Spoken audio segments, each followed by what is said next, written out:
Picture the most miserable place you can imagine. A city where the sky isn't blue, it's brown.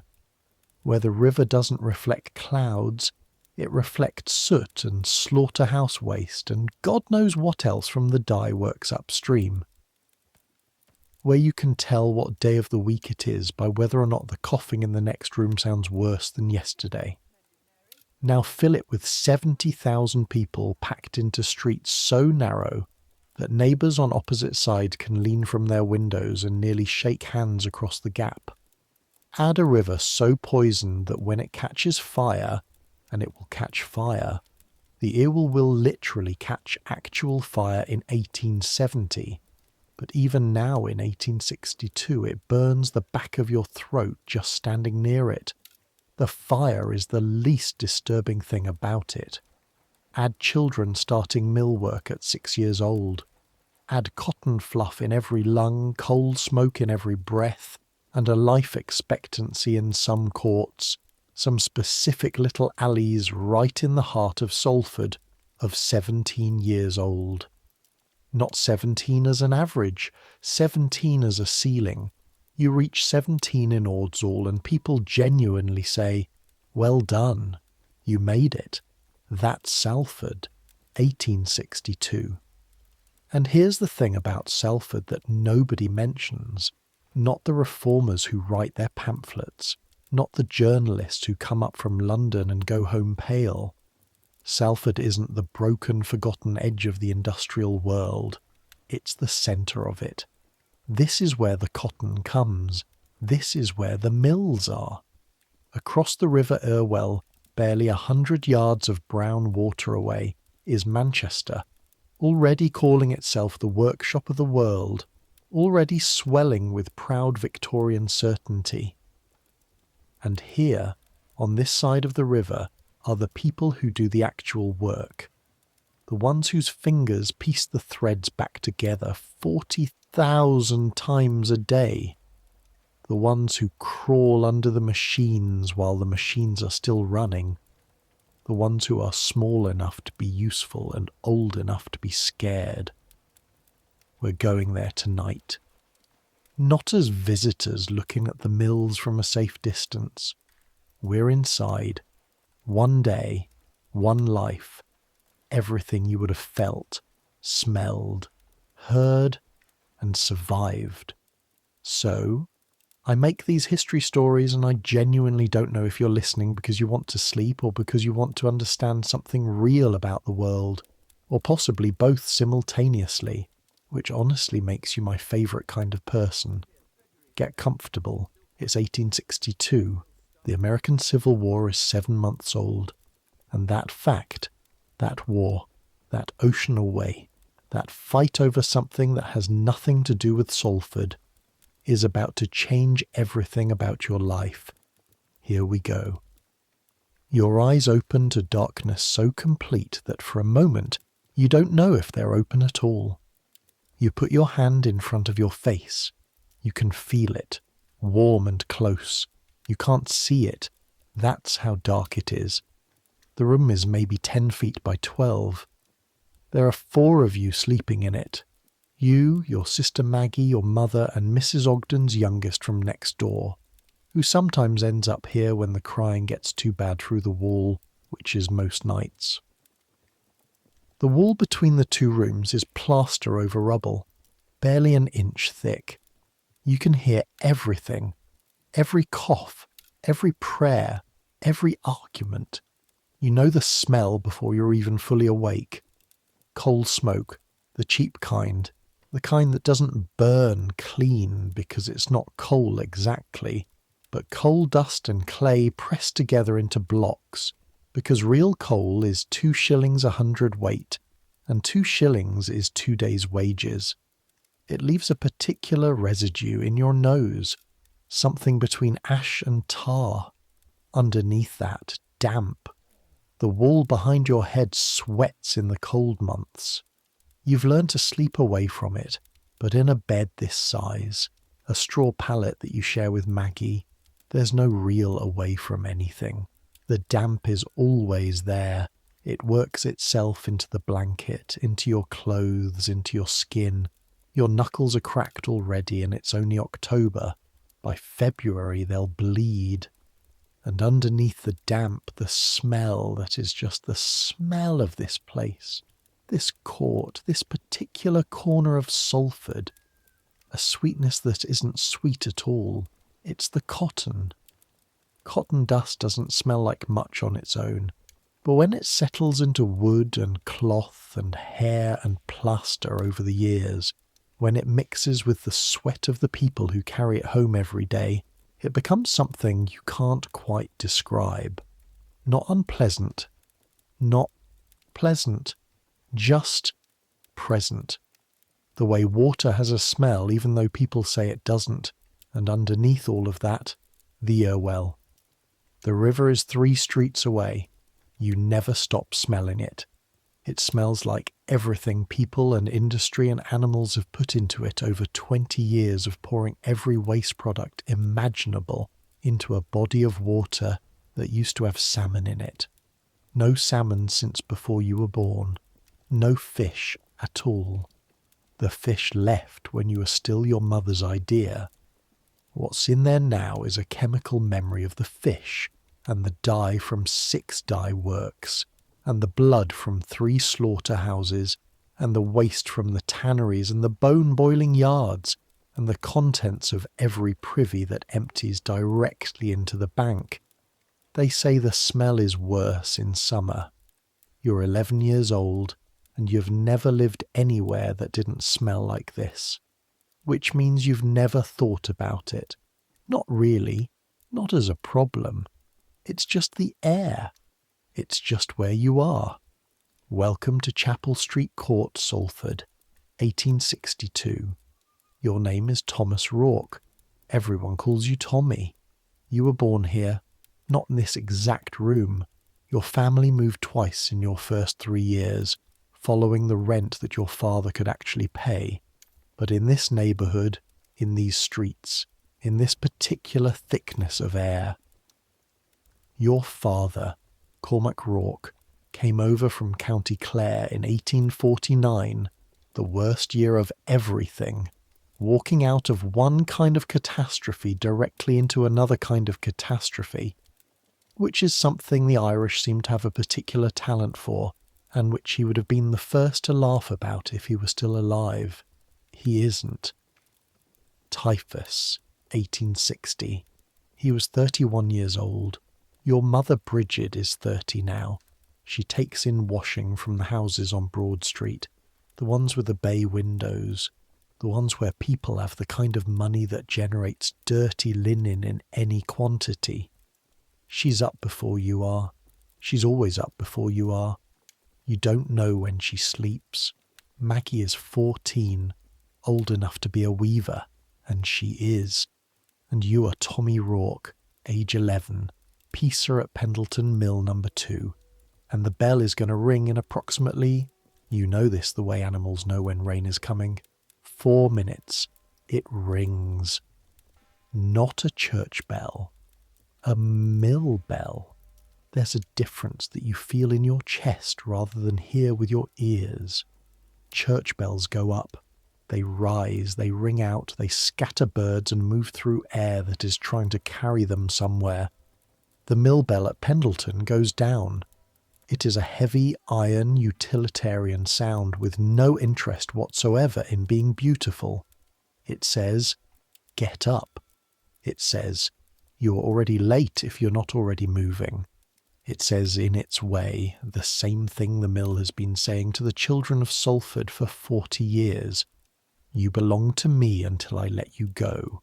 You're already pulling on your clothes before it stops ringing. Stockings first. One has a hole at the heel you've been meaning to darn for 3 weeks, but you haven't been meaning to darn it hard enough to actually do it. Your breeches, your flannel shirt, which was your father's and is still slightly too big across the shoulders, so you gather it at the waist with a piece of string. Your jacket, your clogs. The clogs matter. On the mill floor, with its particular combination of oil and cotton waste and the vibration that works through everything. Wood soles are the sensible choice. They're also loud. Every child on this street wears clogs, and in the morning before 5, the sound of them on the cobbles is the sound of the day beginning. 100 small percussive voices all saying the same thing. Here we come, ready or not. You eat standing up at the kitchen table. It's not really a kitchen. It's the corner of the room with the grate, but that's what you call it. Bread with dripping, if there's dripping, and today there is. A scraping of something that tastes of pork and salt. A cup of tea so weak it's mostly hot water with ambitions. Your mother stands at the grate.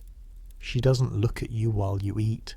She's already moving, a shirt soaking in the copper, a dress laid out for pressing. The washing has to be back to Broad Street by 7, some of it. She'll carry it in a basket on her head. She has a red mark on her neck from where the basket sits. She's had it for as long as you can remember. Mind Mr. Slater today, she says without turning around. He's in a state. He's always in a state. More of one than usual. A pause. She wrings out a piece of cloth with both hands, her forearms tensing. There's talk from the management. I heard from Mrs. Hartley's girl. You know what talk from the management means. Everybody knows. It's the thing nobody says out loud because saying it out loud might make it true. It'll be fine, you say, because you're 11 and you believe things can be fine. Or you say things can be fine because you've learned that this is what you say, what everyone says, in the face of things that are probably not going to be fine at all. Your mother doesn't answer. You take your bread crust and go.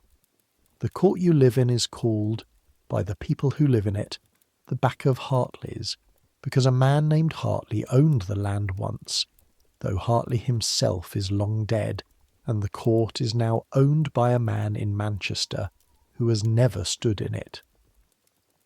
It is accessed through a narrow entry, a gap between 2 buildings barely wide enough to walk through sideways with your shoulders back, about 4 feet wide and 12 feet long, opening into a space perhaps 30 feet across where 6 houses face each other.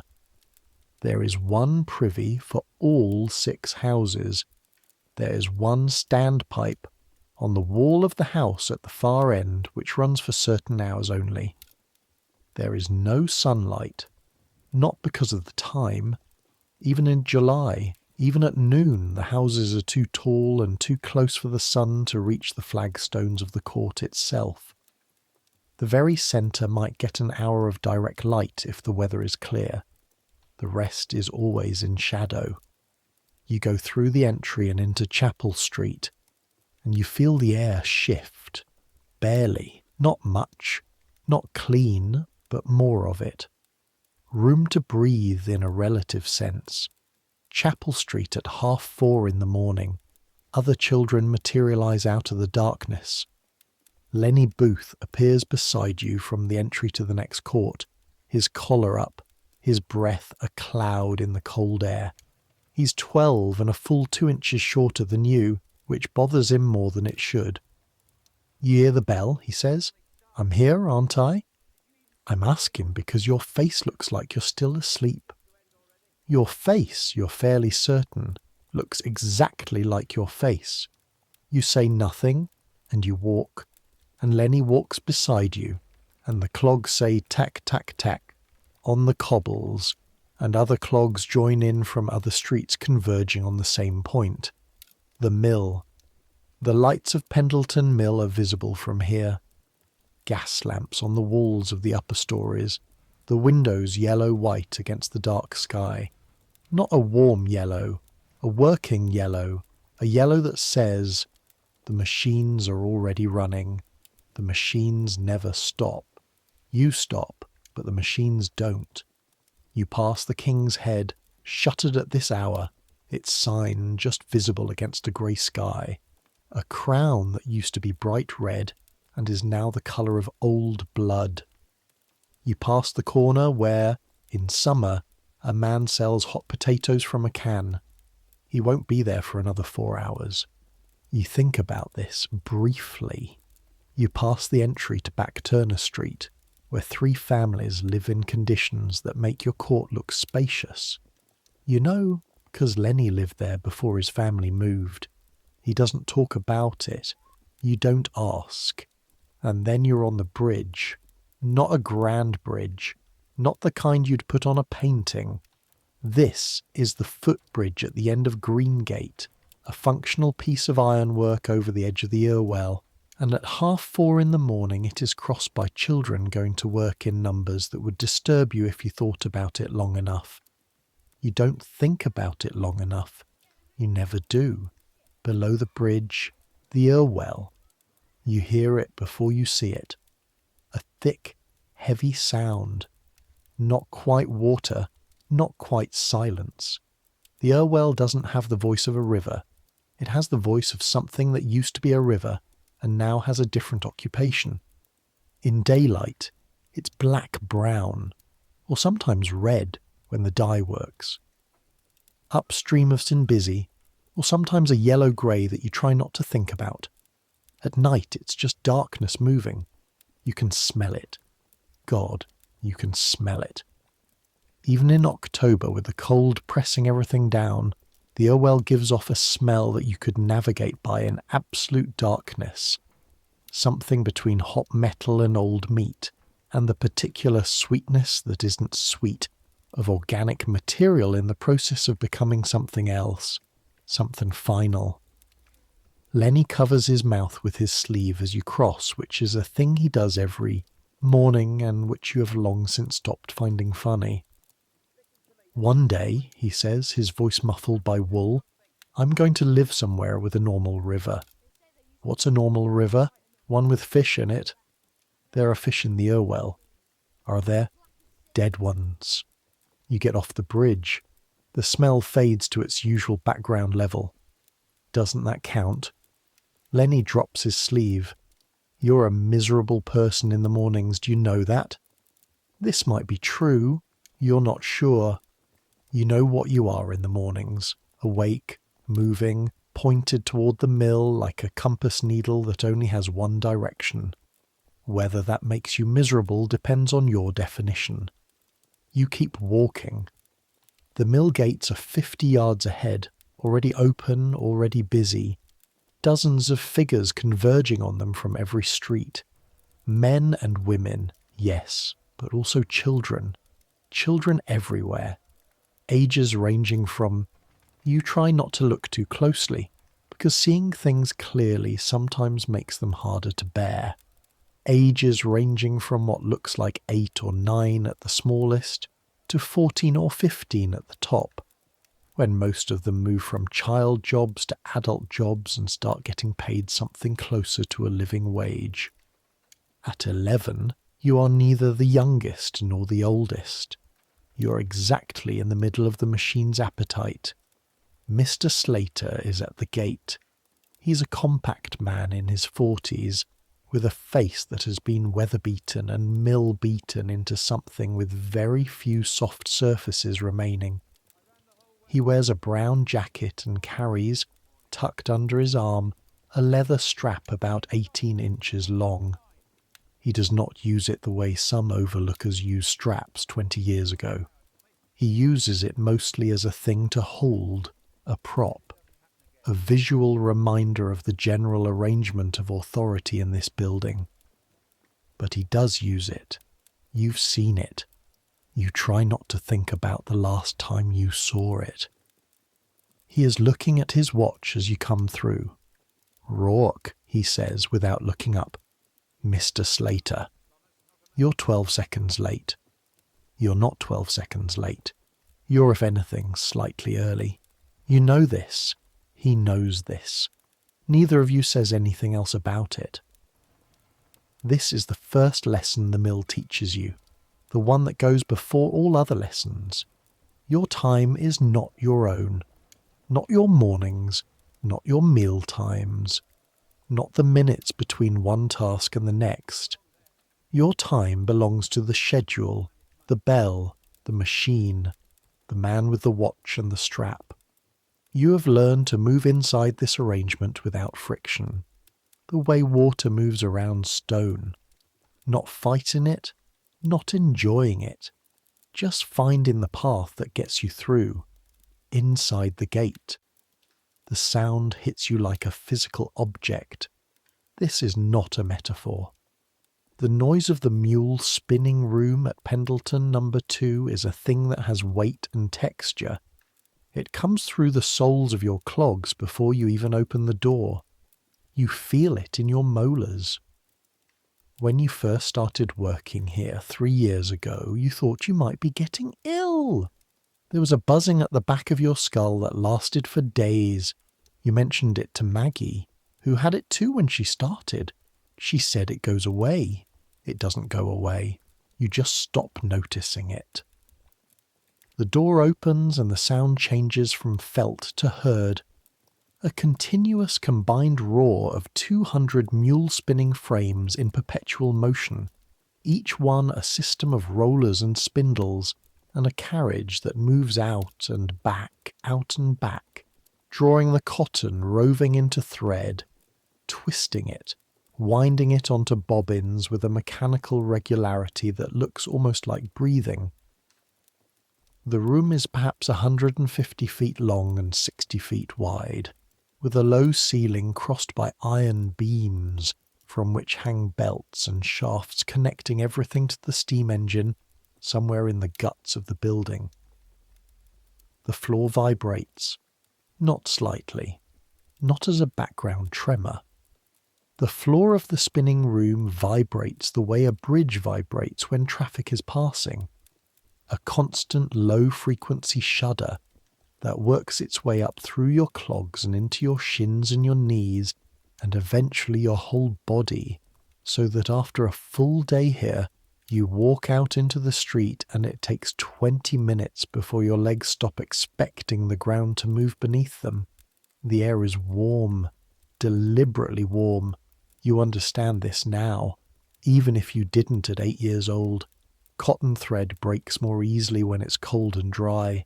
The minders, the men who run the machines, they know this, mister. Slater knows this. The mill knows this. So the temperature in the spinning room is kept at something like 70 degrees even when it's cold outside, and the air is kept humid. A mist rises from the flagstones, from the machines themselves, from the warm bodies working in it. You're always slightly damp in the spinning room. Your hair, your shirt, the back of your neck. Cotton fluff hangs in the air like indoor snow. It catches the light from the gas jets. It settles on every surface. It gets into your nose and your throat, and after a full day, when you blow your nose at night, what comes out has a thread of white in it. After years of this, after the men who've done it for decades, their lungs have a particular sound, a wet, heavy sound when they breathe, a sound you've heard from old men in this building who are not in fact very old at all, who are 35 and sound like 60. Your job is pieces. Let me explain what pieces actually do, because nobody explains this and it matters. A mule spin and frame, the specific machine you work, draws out cotton roving into thread through a series of rollers, then twists the thread and winds it onto spindles as the carriage moves out. The carriage travels about 4 feet on each stroke, out and back, all day. The problem is breaks, thread breaks. Constantly, almost rhythmically, the fine threads snap. From inconsistency in the raw cotton, from temperature changes, from the mechanical stresses of the process. When a thread breaks, the machine doesn't stop. The machine never stops. The broken thread just wraps itself around the spindle, and the yarn becomes damaged, and the bobbin is wasted, and Mr. Slater knows, and Mr. Slater cares. Your job is to watch for breaks. See them the moment they happen. Move in, quickly, between the moving parts, into the space that the carriage has just vacated before it comes back. Find the two ends of the broken thread. Twist them together between your forefinger and thumb with a specific rolling motion. A motion your fingers now do in your sleep. You've woken up doing it and rejoin the thread before the carriage returns. 4 feet of clearance, 4 seconds, maybe 5, while the carriage is at the outermost point of its stroke. You're not to flinch when the carriage comes back. You're not to miscalculate the timing. You're not to have your fingers in the wrong place at the wrong moment.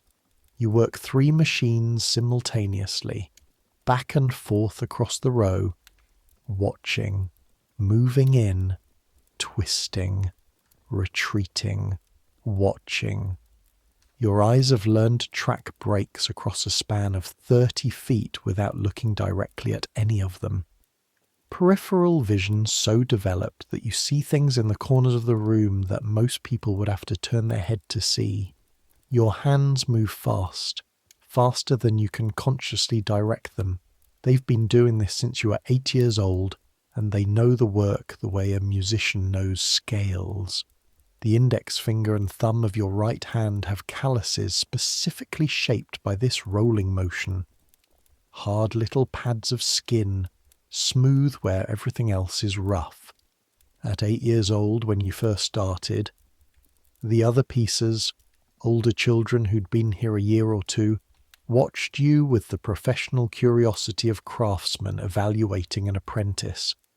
One of them, a girl named Alice, who was 10 and is now gone, left the mill when she turned 12, married, moved to Pendleton proper, showed you the grip, held your hand and rolled her fingers against your thumb, slow, then faster still. Like this, she said, until it's nothing. Until it's like breathing. It took 3 months. Now it's like breathing. Lenny works the next row over. You catch his eye at 6:15, which is an hour and 15 minutes into the shift, which means you have until 8 for the breakfast break. And both of you know it, and neither of you looks at the clock directly, because looking at the clock directly is something you've learned not to do. Looking at the clock directly makes time do something unpleasant, makes it stretch. The machines between you make conversation impossible. Not just loud. This is beyond loud, beyond the human scale of noise, into something that isn't quite sound anymore so much as an atmosphere you exist inside of. You've learned to read lips a little. You've learned Lenny's face well enough that you know what he's saying from a 30-foot distance, with 200 frames between you. Right now, from his expression, he is saying, "I'm tired." From your expression, you're saying, "Same." Both of you go back to the machines. There is a particular rhythm to Peace's work, not one imposed by willpower or discipline, but one that emerges from the machines themselves, from the stroke of the carriage and the frequency of breaks, and the spacing of your body between the rows. You move inside this rhythm the way a dancer moves inside music, not because you choose to, because the rhythm exists and you are in it, and fighting it is exhausting, and moving with it is the only way to make the hours pass. Your shoulders know when to hunch, your knees know when to bend, your hands know where they're going before your brain sends the instruction. This is what it means to grow up inside a mill. Mr. Slater is at the far end of the room at 7:15, talking to a man you don't recognise. Not a minder, not an overlooker. Better dressed than that. Suit coat, a waistcoat, a watch chain. One of the management. One of the men who work in the building behind the main mill. The building with the windows that have curtains. You notice this the way you notice everything in this room. peripherally, between movements, without stopping.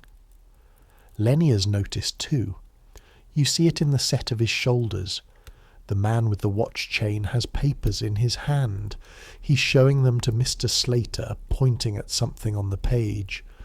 Mr. Slater nods. His face does what Mr. Slater's face always does, which is very little, but even so, there is something in it. Something tight. Something that Mr. Slater is keeping inside by an act of will. This is the thing your mother heard about from Mrs. Hartley's girl. You don't know yet what it is exactly. You know what it probably is. Everyone knows what it probably is. You go back to the machines. The thread breaks. You piece it together. The carriage goes out and comes back. Out and back. Out and back. The breakfast bell at 8 o'clock. The machines don't stop. They never stop. Even during breaks the minders stay with them, but the pieces stop. Half an hour. You eat in the stairwell on the ground floor, which is warmer than outside and slightly quieter than the spinning room, which means you can hear each other speak at normal volume as long as you talk into each other's faces. Your food is what it always is, bread. This morning your mother packed 2 slices with the scraping of butter and a piece of cold potato from last night's supper. Lenny has bread and nothing else, which he eats methodically, starting from one corner and working across, making it last. Did you see the man, you ask? The man with the papers? Yes. Lenny chews, swallows. Saw him last week too, and the week before. This is news to you. You didn't say. Nothing to say till there's something to say. He eats his bread. A child you don't know well, a new starter named Will, who can't be older than 9, sits nearby with his knees pulled up to his chest, not eating, just staring at the wall. He's small for 9. He might be 8. You don't know his name. You should probably learn his name. Will, you say. He looks up. His eyes are very large in a very thin face. Did you bring food? He shakes his head. You give him the piece of cold potato. He takes it without speaking and eats it in 3 bites fast, the way animals eat when they're not sure if the food will be taken back. You eat your bread. The butter is good. Not a lot of it, but good, and you're glad of it. Mr. Slater's footsteps on the stairs. He comes down to the ground floor, looks at the group of pieces, and the room gets quiet in the particular way rooms get quiet when something is about to be said that everyone already suspects. He stands. He looks at his hands. One of those moments where an adult is finding the words for something they'd rather not say, and you recognize it.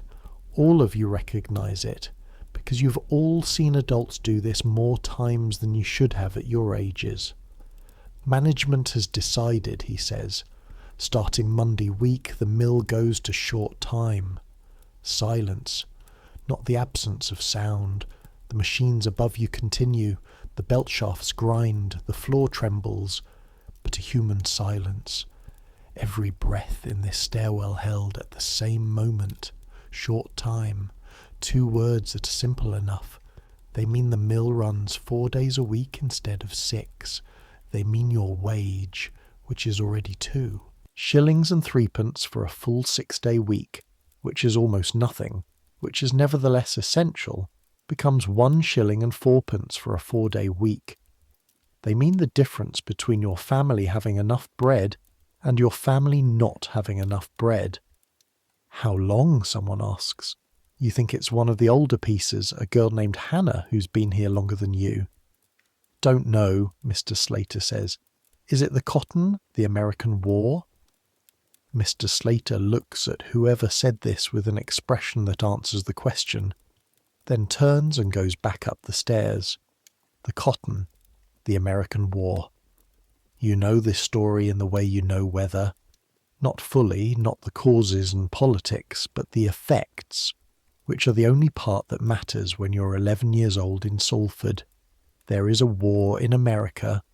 It started last year, in April, between the northern states who want to keep the country together and the southern states who want to leave so they can keep their slaves. This is how it has been explained to you in general terms by Maggie, who reads when she can get hold of anything to read. The southern states grow cotton. Almost all the cotton in England, in the world really, in any quantity that matters, comes from the American South, from plantations worked by enslaved people whose labour makes the cotton cheap enough for the mills of Lancashire to buy it and spin it and weave it and sell it to the entire world, and still make a profit that builds houses like the ones on Broad Street with the bay windows. The southern states have stopped exporting cotton, not because the war has closed the ports exactly, but because they believe, and many people believe they're right, that England needs cotton so badly, so fundamentally, that the threat of cutting off the supply will force England to recognise the Confederacy as a legitimate nation, force England to intervene, force England to end the war in their favour. They call this strategy King Cotton. So far it isn't working. England has not recognised the Confederacy. England has not intervened. But the mills of Lancashire are running out of cotton. The warehouses that used to hold 6 months' supply now hold 6 weeks. The mills that used to run 6 days a week are running 4. The mills that ran 4 days are running 2. Some mills have closed entirely, and the people who work in those mills, the men and women and children of Salford and Manchester and Preston and Blackburn and Bolton, all the cotton towns that run on American cotton, they're beginning to understand what it means when the raw material runs out. You're beginning to understand it right now, sitting on these stairs, listening to the machines above your head holding the second half of a slice of bread with butter. You finish the bread. It's very good. You are glad of it. Starting Monday week, you'll be less glad of it. The midday break is 45 minutes. Most people eat at the machine or in the stairwell again. But today, it's a Thursday, and Thursdays you have an errand. Mr. Slater sends you out before the break officially starts, which means you get an extra 15 minutes in the streets if you move fast. The errand is to take a package of finished yarn to the warehouse at the end of Greengate. This is a job Mr. Slater gives you occasionally, and you've always suspected it's because you're small enough that nobody tries to take the package from you, which is either flattering or depressing depending on how you look at it. You take the package, cotton yarn wound on paper, tied with string, about the weight of a full bucket of water, worn on your back with the string across your chest, and you go through the mill gates, and you are outside. The air is different outside, worse in some ways. The smoke is thicker in the streets, funneled by buildings, trapped by the lack of wind, but different in the way that matters. It moves, it carries things, cold in your face after an hour in the warm damp of the spinning room. Your shirt steams slightly in the October air. There's moisture leaving your collar in small wisps. The streets around the mill at midday are busy in a specific way. Not the morning rush, not the evening dispersal. A midday busy, slower and more varied. Women with baskets. Older men moving between workshops, street sellers with their carts.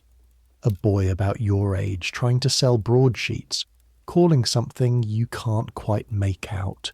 You take the package and go the long way. Down to the river. You don't do this because the route requires it. You do this because at midday, with 45 minutes, and the package weighing nothing after 3 years of carrying bolt ends and yarn parcels, you like to stand at the river for a minute. It doesn't make sense that you like this. The Irwell is not nice. The Irwell is actively unpleasant. But there is something about any open water, even this water, that does something to your chest. Opens it slightly, lets you breathe in a different way. You stand on the bank. The river is low today, October, dry autumn. And what's exposed on the banks isn't sand or mud in any recognisable sense. It's a dark, grey-black, compacted material that exists somewhere between sludge and solid, and from it, at low tide, rises a smell so particular to the river that you could close your eyes and identify it anywhere in England. Industrial, biological, old. The smell of 1,000 years of commerce pressed into sediment.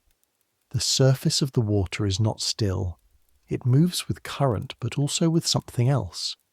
A slight oiliness, a surface tension that breaks differently than water, that holds a rainbow sheen in the light where effluent from the dye works upstream reaches it before mixing in.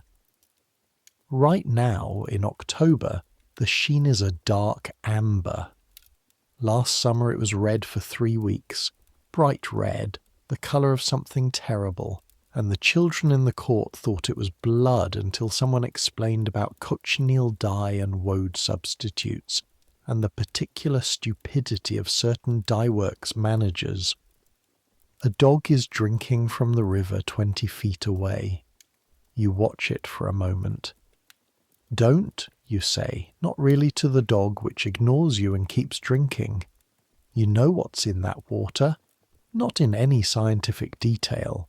You don't know the specific chemicals, the names of the pathogens, the particular biological horror show that turns this river black. But you know it in the way any child here knows it, in the way your body knows it. Don't touch the river water. Don't let it get on cuts. Don't drink it under any circumstances whatsoever. People do drink it. When the standpipe at the court isn't running, when they can't afford the water seller who comes twice a week, when there's no other option. People drink from the Irwell, and some of them get sick, and some of the ones who get sick die, and nobody's very surprised when they do, and the river keeps moving. You shift the package on your back. Turn away from the river. Across the water, barely 100 yards, Manchester. The buildings on the opposite bank are taller, cleaner in the way buildings are cleaner when there's more money to maintain them. The cathedral tower is visible from here. The old red sandstone of it, grey now with coal dust but substantial in the grey October sky. Your father, when he was alive, used to say, Manchester is a city that tells you it's better than you from 100 yards away. He wasn't wrong. You've been to Manchester exactly twice in your life. Felt like a foreign country both times.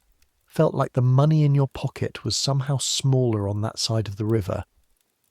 Which mathematically it was the same money, same coins, same weight. But you turn your back on Manchester and walk to the warehouse. The warehouse at Greengate is a building you've been in 7 or 8 times, and every time the scale of it does something to your sense of proportion. It's not grand, the way the mill management building is grand, or the way the Manchester Exchange is grand. You know the Exchange from pictures, from a broadsheet you found. But it is very, very large in the plain, functional way of industrial buildings. A floor the size of a small park, stacked with bales and packages from floor to ceiling. The light comes through skylights that are permanently smeared with coal dust on the outside, casting a grey-yellow glow over everything. The smell here is the mill smell amplified. Cotton and oil and the dust that settles on every surface within a quarter mile of the spinning rooms. The man who takes your package is Mr. Cartwright, who is fat and has a cough that you've been listening to for 3 years, and which is getting noticeably worse. He signs the docket, gives you a penny for your trouble. "How's Pendleton today?" he asks. He always asks. "Short time," you say. "Starting Monday week." Mr. Cartwright looks at you for a moment, then at the ceiling, or at something beyond the ceiling.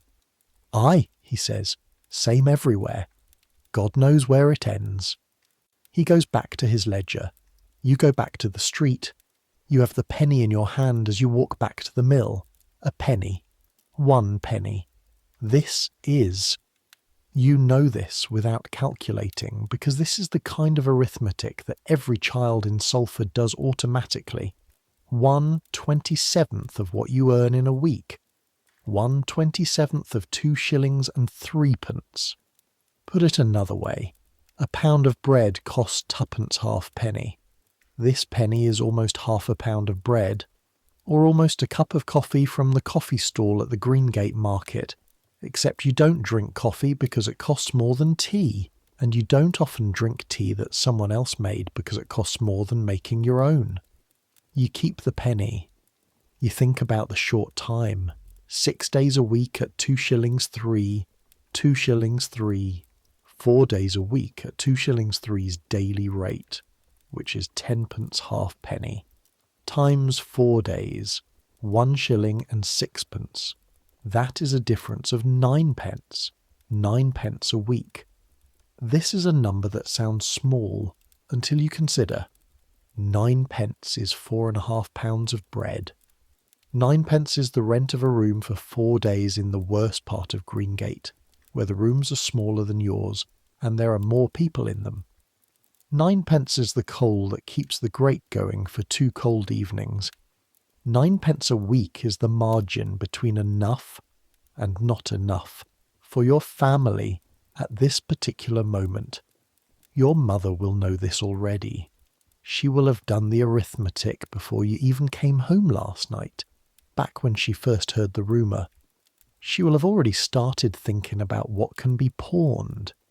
You know the pawnbroker on Regent Road. You know it the way you know things you wish you didn't know. Not from visiting it yourself, but from going with your mother when you were 9, when the coal ran out in February and your father had been off work sick for 3 weeks. The pawnbroker was a thin man in a good coat who looked at everything your mother brought with the same expression a butcher gives a side of meat he's estimating. Precise, professional, unmoved. Your mother pawned her Sunday coat that day.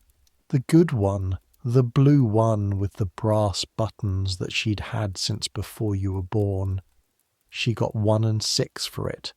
She got the coal. She never redeemed the coat. You don't know if the coat is still in the pawnbroker's window, or if it's been bought, or if it's somewhere in a back room, waiting to be sold to someone else who needs something to pawn back to their own pawnbroker.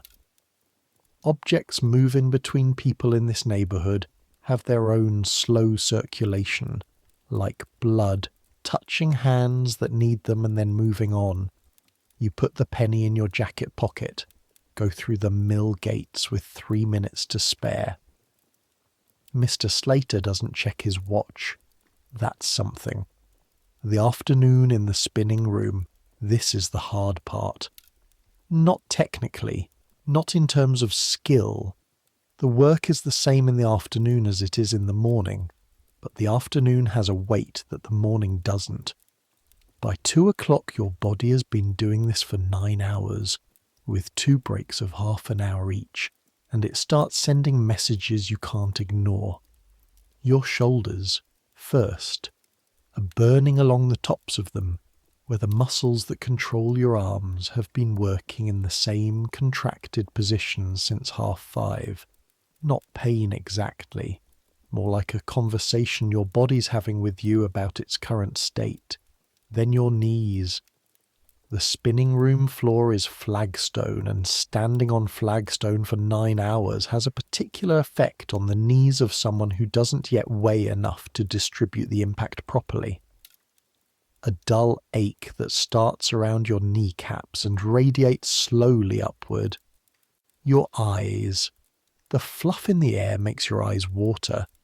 By afternoon they're red, and the rim of your lower lid has a thin white crust that you wipe away periodically with your sleeve.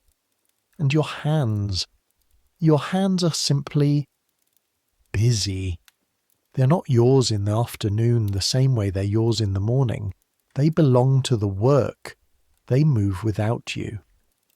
You sometimes look at them moving, at your fingers doing the twist and join across the broken thread, and you feel a slight dislocation, as if the hands are working for someone else and you're just watching. This is something you've never said to anyone, not even Lenny. It seems like the kind of thing that means you're going mad, and you're fairly sure you're not going mad. It's just that your hands know things you don't consciously know. They're faster than your thoughts. They live in the work in a way that you don't, not entirely. Which means part of you is always slightly elsewhere. Where are you in the afternoons, the part of you that isn't in your hands? Sometimes you think about your father. Not in a sad way necessarily. More in the way you'd think about a place you've been once and can still picture clearly. Cormac Rourke, who was tall and dark and smelled of the docks he worked on, and who could make your mother laugh in the evenings with a particular kind of deliberate foolishness that she didn't allow from anyone else, who died at 31 of a fever that took 3 weeks and cost everything they had in doctor's fees for no useful result whatsoever. Sometimes you think about the Cotton Famine, about America, about a war 3,000 miles away that has direct consequences on the temperature of your room in February. Sometimes, if you're honest, you think about nothing.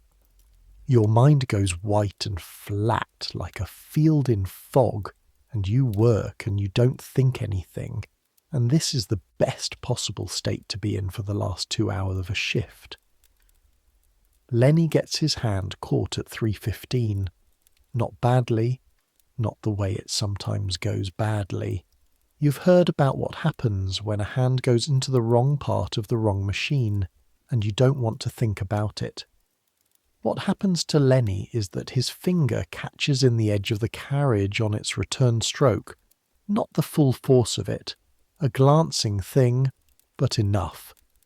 He pulls his hand back immediately, which is the right instinct, and the carriage finishes its return, and the machine keeps going, and Lenny is standing there with his right hand pressed against his chest.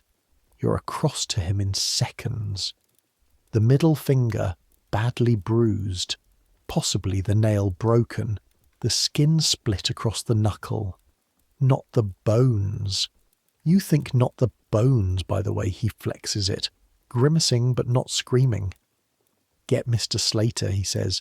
"Can you piece with it?" He tries the rolling motion. His face goes tight. Slowly. "If I tell Slater, he'll send you home. If he sends me home, I don't get paid." Both of you look at the hand, look at each other. "I'll take some of your row," you say.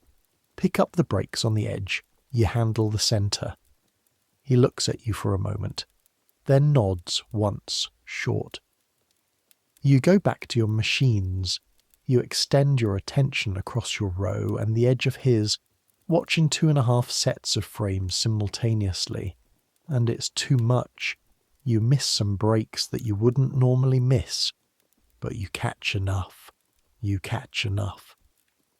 Mr. Slater walks the room at 3:30. His eyes go to Lenny's hand. A slight pause. Then he looks at your row, back to Lenny, and keeps walking. He knows. He chose not to say anything. This is the other thing about Mr. Slater. He is not cruel. He is not kind. He is a man who lives inside the same arrangement you live inside, just a different part of it, and he makes the calculations that the arrangement requires. Today the calculation was, 1 good hand between 2 pieces is worth more than sending them both home. At 4:30, the bell rings for the end of the shift.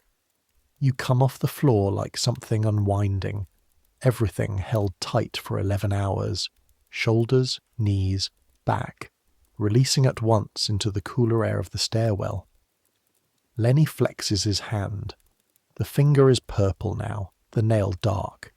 He holds it up, examining it with professional curiosity. Still there, he says.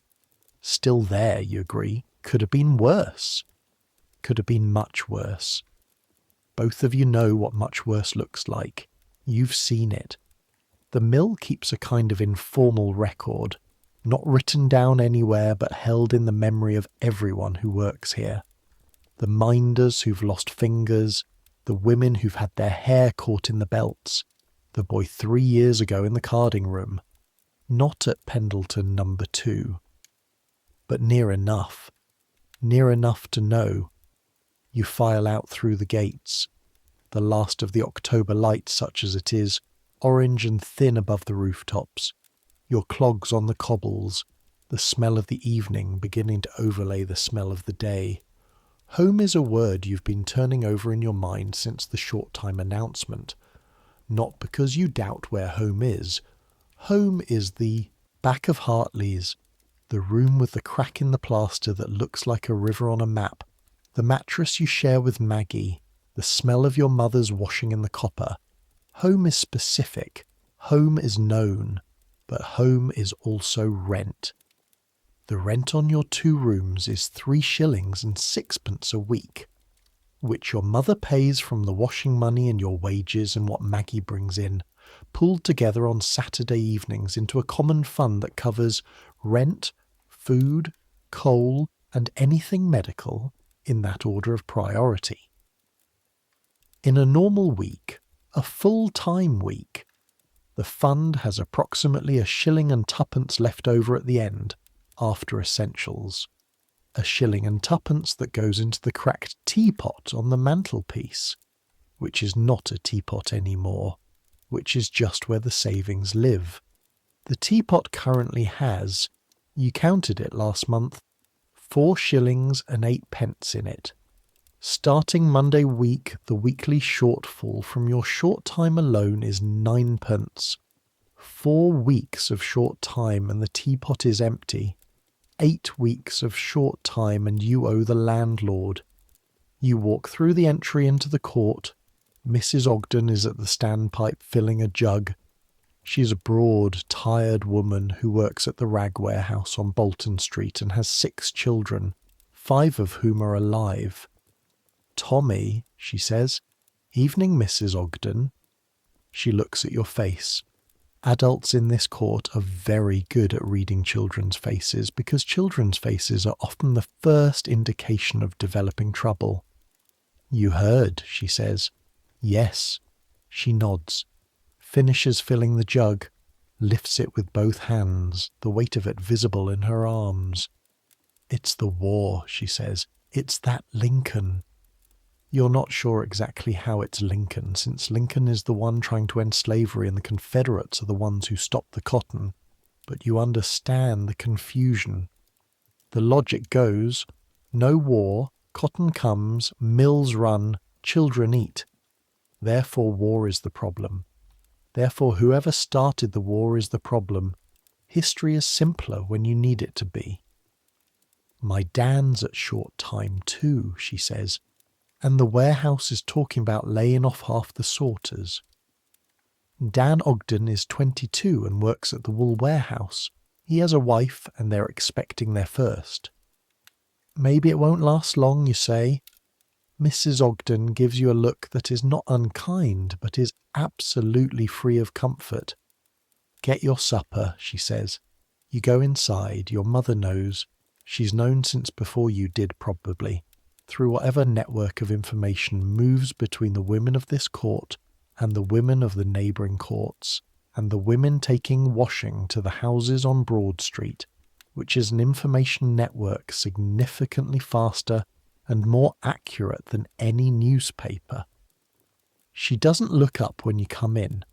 She's ironing a dress, one of the Broad Street dresses, white cotton with a pattern of small flowers, the kind of dress that exists to be worn somewhere pleasant by someone who doesn't do their own ironing. The iron is heavy in her hands. She lifts it, tests it against the back of her wrist. Not the palm, the wrist. You don't understand exactly why, but she's always done it this way. returns it to the dress with the smooth movement that irons out a crease near the collar with a sound like a slow breath. Steam rising into the lamplight. I heard, you say. I know. I've got a penny from the Greengate run.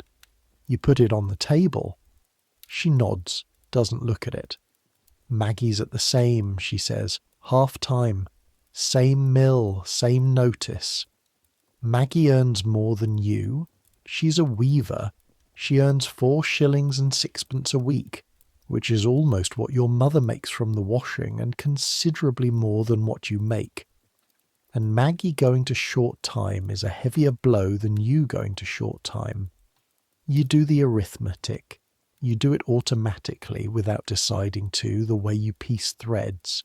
Your total household income at full time, approximately 14 shillings a week.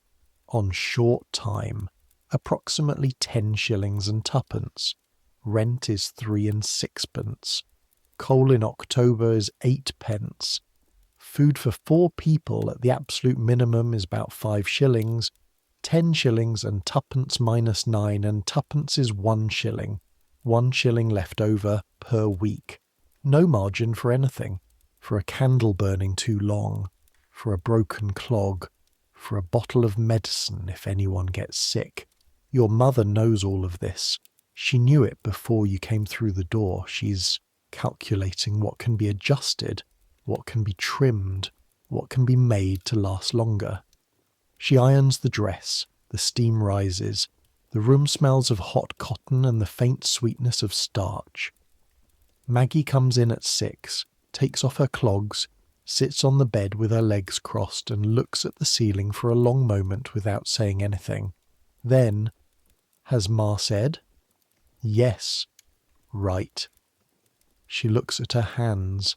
Her hands are rough in a way that your hands are rough. The specific roughness of textile work, but different. Her fingertips are calloused differently from the tension of the threads on the loom. I'll ask at the dressmaker's, she says. Mrs. Hartley's girl said they take piecework sometimes.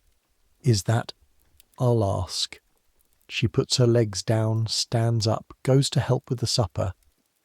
This is your family at its most functional. Nobody crying. Nobody pretending it isn't happening. Problems assigned to the person best suited to address them, and then the address beginning without ceremony. Your father would have been proud. You're not sure you're old enough to be proud of this. You're not sure you've seen enough to know that this is remarkable. Maybe all families do this. Maybe this is what families are. You sit on the bed and take off your clogs. Your feet are very grateful. Supper is bread and broth. The broth is mostly water with barley and a few pieces of something that Maggie calls bacon, but which you think might be the end of something that was bacon a while ago. It's hot and it's savoury, and it fills the part of your stomach that the bread doesn't reach. Mrs. Ogden's youngest is here again. Agnes. She's 7. She eats her bread in the same quick, certain way that Will ate the potato at the breakfast break. Fast, without looking round, trusting the food to stay on the table but not entirely. You watch her eat and think about Will, about his very large eyes, about whether he had enough today. You don't know his surname. You don't know what court he lives in. Tomorrow you'll find out. After supper, after the dishes are done, there are 2 tin plates and 3 cups, rotated based on who needs them, which requires a kind of choreography that nobody has to think about anymore. Maggie reads for a while. She has a book, not hers, borrowed from the Mechanics' Institute lending room on Chapel Street, which costs 2pence for a month's borrowing, and which she's been using since she was 12. The book tonight is something you can't see the title of from where you're sitting. Your mother sits near the lamp and sews. You're very tired. The tiredness of this specific kind of day is different from being sleepy. It is a physical full-body occupation by exhaustion, like being held down, like all your muscles have agreed to stop working simultaneously. Your shoulders have settled into a position that is almost uncomfortable, but not uncomfortable enough to require movement. Your eyes are half open. You think about the short time announcement, about Lenny's hand, about the penny in your pocket, about Will eating potato fast. You think about the Irwell and its rainbow surface. You think about the man with the papers and Mr. Slater's tight face. The candle is getting low. Your mother moves it closer to her sewing. You close your eyes. Sunday comes like a held breath, finally released. The mill bell doesn't ring on Sundays. This seems like it should be a simple thing, the absence of a sound, but it isn't. The mill bell structures every morning of your week so completely that on Sundays your body rings it anyway. You wake at 4:30 and lie there in the darkness of the attic room listening for it, and the not hearing it takes several seconds to understand, and then something in your chest does something that isn't quite relaxing because it can't quite remember what relaxing is, but something. Maggie is still asleep beside you. She sleeps deeply on Sundays, her breathing slow and regular, her face doing something it doesn't do during the week, which is nothing, no expression at all, just rest. You pull the blanket up. Go back to sleep. When you wake again, it's light. Actual light. Grey. October light. Coming through the small window above the bed, but light nonetheless, and the sound coming up from the court is Sunday sound. Slower, less clog clatter, a dog somewhere. Mrs. Ogden singing something very quietly that you can't identify. You lie there for a while and just listen to the Sunday. Your mother goes to St. John's for the 10 o'clock service, as she always does, as she has done every Sunday you can remember except for the 3 Sundays after your father died. She wears the good dress, not the blue coat, not anymore, but the brown wool dress with the mended cuffs. And she puts her hair up properly and she looks, in those moments before she leaves, like the woman she was before everything started costing money. A younger woman, briefly, lighter. You and Maggie are expected to attend. Maggie always attends. She prays with what looks like genuine conviction, which is something you respect without entirely understanding. You attend in the sense that you go in, find a seat, and are physically present for the service. Whether your mind is present is a question Father O'Sullivan has never asked you directly, which you appreciate. Today, after the service, Lenny is waiting outside with his hands in his pockets and the purpled finger held slightly away from his side, and he says the 4 words that mean everything on a Sunday in Salford. Peel Park, you coming? Peel Park is not far. 20 minutes walking, maybe less if you cut through the back streets that run parallel to Broad Street and emerge near the river at a better smelling section. It was given to the people of Salford 11 years ago. A formal gift, a public park, the first of its kind in the country, and people are still slightly astonished that it exists. That someone decided the people of this city deserved somewhere to be that wasn't a court or a mill or a street. The park itself is not grand. It has grass, which is something. Trees, a proper avenue of elms along the main path, their leaves gone now or going, the branches making dark lines against the white October sky. A fountain that works sometimes. A reading room attached to the library building at the top of the hill. But mostly grass, open space, sky that goes from horizon to horizon without a building or a chimney interrupting it. You and Lenny walk through the gates and onto the path, and almost immediately your body does something involuntary, which is to slow down, not because your legs are tired, because the place allows it, because there is no bell, No machine, no Mr. Slater at the edge of your vision, because the ground underfoot is soft, which your clogs are not built for, but which your whole body responds to as if remembering something. Children everywhere in the park on Sundays, whole families wrapped in whatever they have, the younger ones running on the grass with the specific enthusiasm of creatures who've been inside all week, the older ones walking in groups that are partly social and partly the closest thing anyone gets to private in these neighbourhoods. "How's the hand?" you ask. Lenny holds it up, still purple but less swollen. "Stiff," he says. "Hurts when I do this." He does the pieces rolling motion. His face tightens. "I'll manage." "You should put it in cold water." "I did. Then I put it in hot water. Then my mum said I was fussing and to get out of the house." Wise woman. Cruel woman. But he's almost smiling. The park does this. You've noticed it before?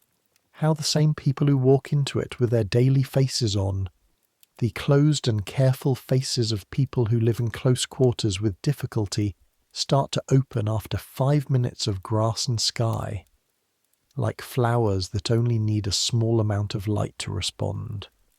You walk the elm avenue. The leaves underfoot are wet and brown. They make a sound like soft breathing when you walk through them, a shuffling which is very different from cobblestones, which is itself very different from the flagstone vibration of the mill floor.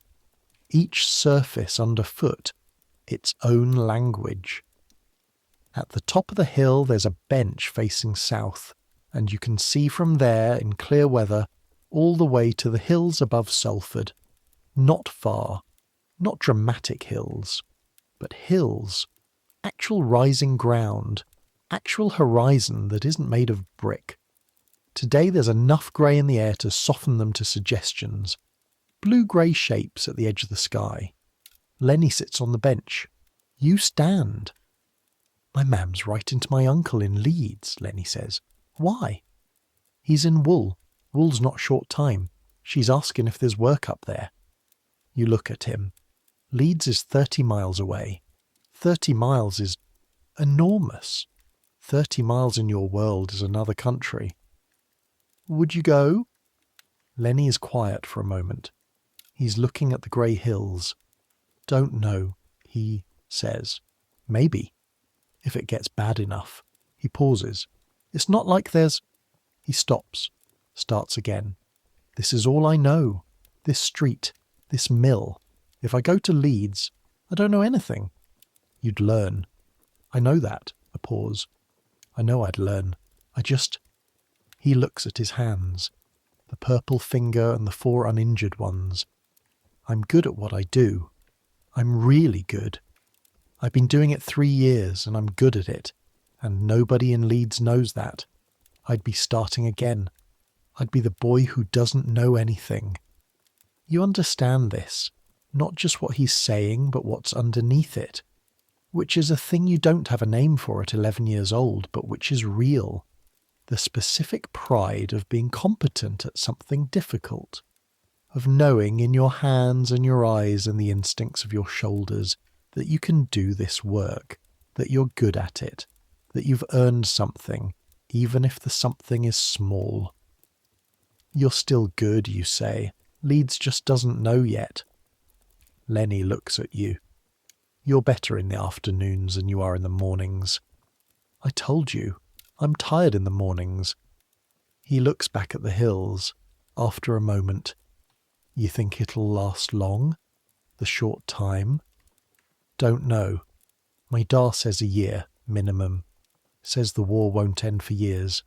A year of short time." You think about the teapot, about 4 shillings and 8 pence emptying out over 4 months.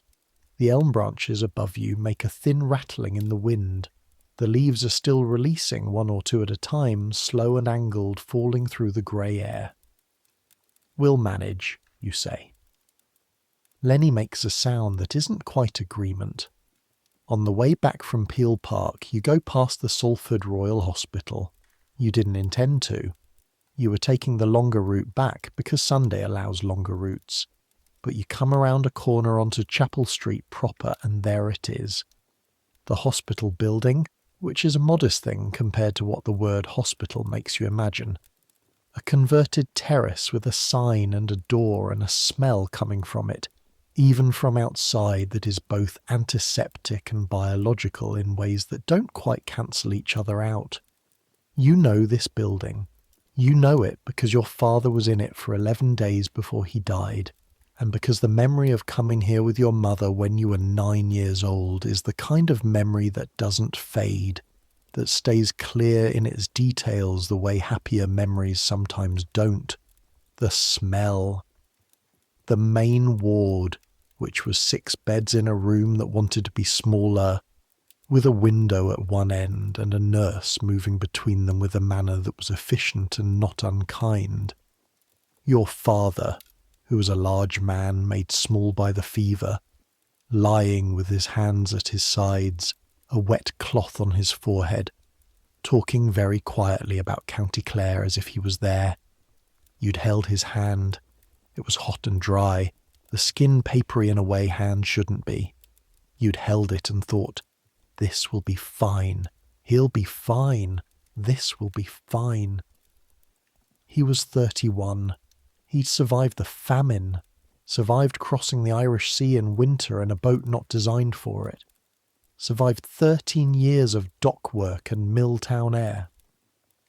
Typhus took him in 3 weeks. The doctor, who was a young man and seemed embarrassed by his own youth, told your mother that the Irwell was the likely source. Sewage-contaminated water at the standpipe, he thought. That there was nothing to be done differently. That he was sorry. You stand outside the hospital on this Sunday in October of 1862, and you look at the door, which is closed, and you feel the thing you feel when you look at this building, which is not grief exactly. Grief was the first year.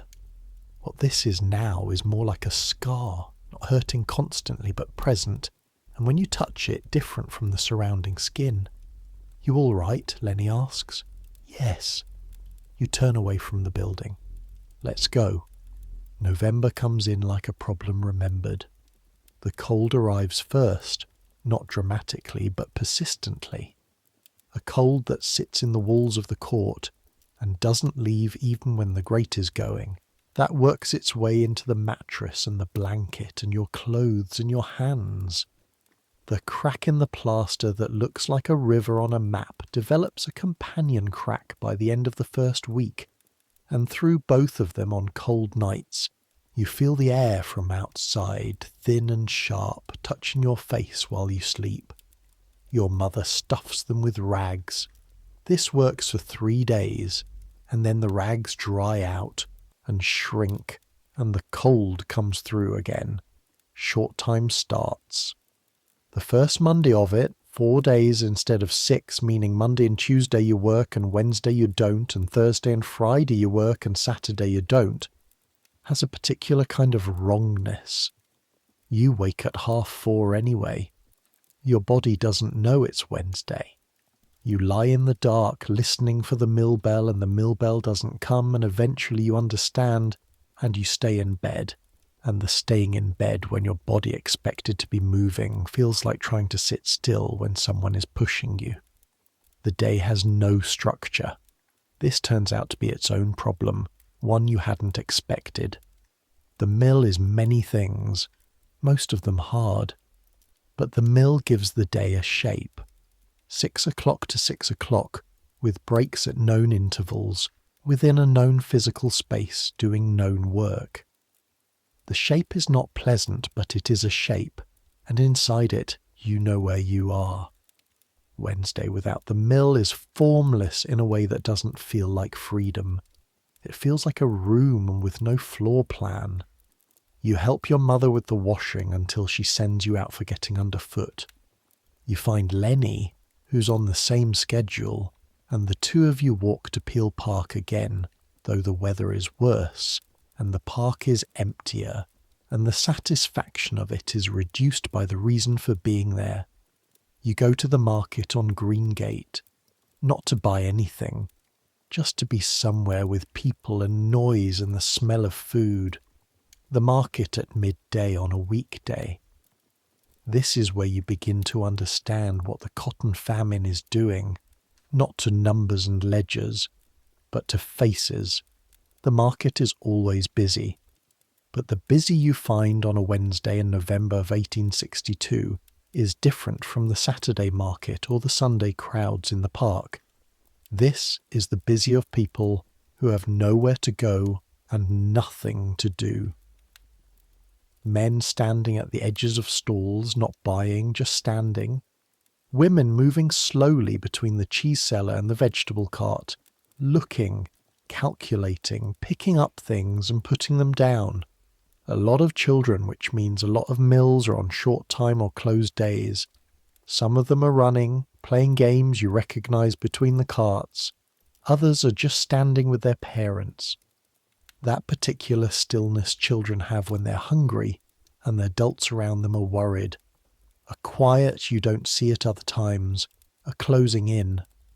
Not sullen exactly, just present in a different way. Present in the way of bodies waiting. There's a woman at the far end of the market near the bone-boiling yard who has laid out a blanket and on the blanket has arranged 1 copper pot, 2 pewter spoons, a woman's dress in dark blue that is nonetheless better quality than anything your mother owns, and a Bible.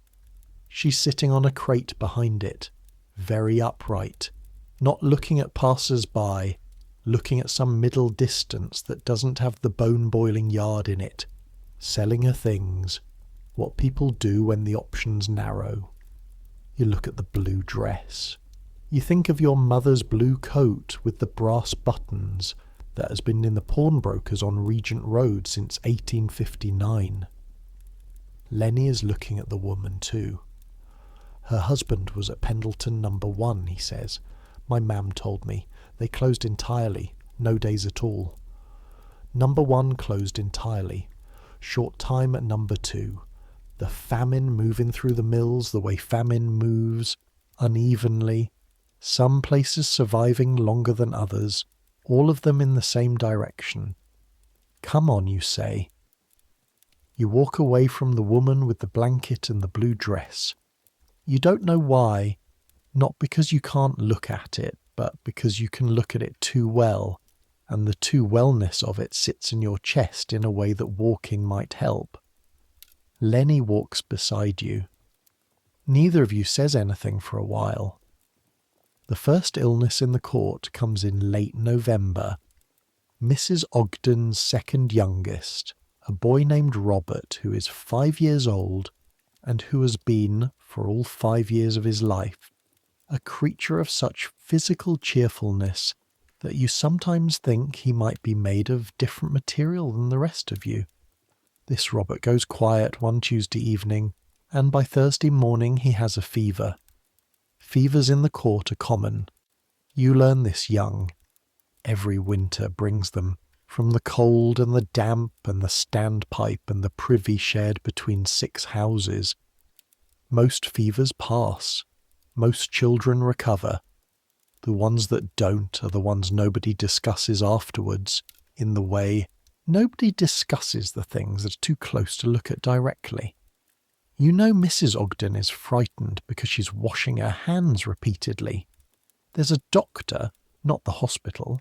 The hospital is for the seriously ill, which costs admission and bed fees, but the dispensary on Greengate, where a doctor comes 3 times a week and sees whoever arrives for a penny a consultation, which is not nothing but is affordable. Your mother sends you with a message. Mrs. Ogden needs someone to watch Agnes and the baby while she takes Robert to the dispensary. So you sit in Mrs. Ogden's room with Agnes and the baby. The room is smaller than yours, which you wouldn't have thought possible. 1 bed, 1 table, 1 chair, a grate smaller than your mother's. 6 people live here. Dan, the 22-year-old who is at short time at the wool warehouse, is out. Looking for extra work, Agnes says, with the certainty of a 7-year-old reporting an adult fact she doesn't fully understand. Agnes sits across from you and stares. Is Robert going to die? She asks. The question is delivered with the directness of children who have grown up in places where death is not a dramatic interruption, but a statistical presence. No, you say. How do you know? I don't, you say, because lying to children about this particular thing seems both wrong and pointless. But it's probably just a cold. Most of the time it's just a cold. Agnes considers this with great seriousness. Thomas Hartley's brother died of a cold, she says. Thomas Hartley's brother had something more than a cold. How do you know? Because that's what they say when they mean it's more than a cold. Agnes appears to accept this. She picks up a piece of string that she'd been making Cat's cradle with and begins folding it between her fingers with great concentration. The baby on the bed sleeps, its small chest rising and falling, making a slightly wet sound that you notice and try not to think about. Robert comes back from the dispensary with Mrs. Ogden in the afternoon. The doctor has given him a small dose of something in a bottle, brownish liquid that he pronounces disgusting, and told Mrs. Ogden to keep him warm and give him plenty of fluids, which is the kind of advice that costs a penny to receive and is frustrating in its simplicity. But he comes back. He is walking and complaining about the medicine, which is the best possible sign. Mrs. Ogden sees you at the door. Thank you, Tommy, she says. She looks very tired, the kind of tired that is several things layered on top of each other. The ordinary tiredness of hard work and the specific tiredness of fear, and underneath both of those something older and more permanent. Your mam raised you right. She raised Maggie right, you say. I just followed instructions. Mrs. Ogden gives you a look that is briefly, almost despite itself, amused. You go home. His full name is William Oakes. He lives in Back Turner Street, the court that Lenny used to live in. 3 families in 4 rooms, which means 12 people, and 1 standpipe, and 1 privy, and walls thin enough to hear everything on all sides. You learn this because you asked him. The next morning after the breakfast break, when you gave him the potato, you went and sat near him deliberately and introduced yourself and asked. He told you in a voice so quiet you had to lean in to hear it over the machines above, which aren't running during the break but whose echo seems to persist in the walls. His father is a carter, or was a carter, when there was carting to be done. He's now on reduced work. Not mill short time, but the same effect. Fewer loads moving, fewer trips needed, fewer pennies for the carter who carries them. His mother takes in mending. Will is the second child of 5. He started at Pendleton 2 months ago when he turned 9, which means his starting age was correct and you were wrong to guess 8. He's just small. Do you have food for today, you ask? He looks at you with those large eyes that make his face seem older than 9 and younger than 9 simultaneously, both at once, in the way of children who've been learning hard things before their features have finished deciding what shape to settle into. Some bread, he says. Show me your hands, you say. He shows you. The palms are fine. He hasn't had an injury, which at 2 months in is good. But the fingertips are slightly raw, not properly calloused yet.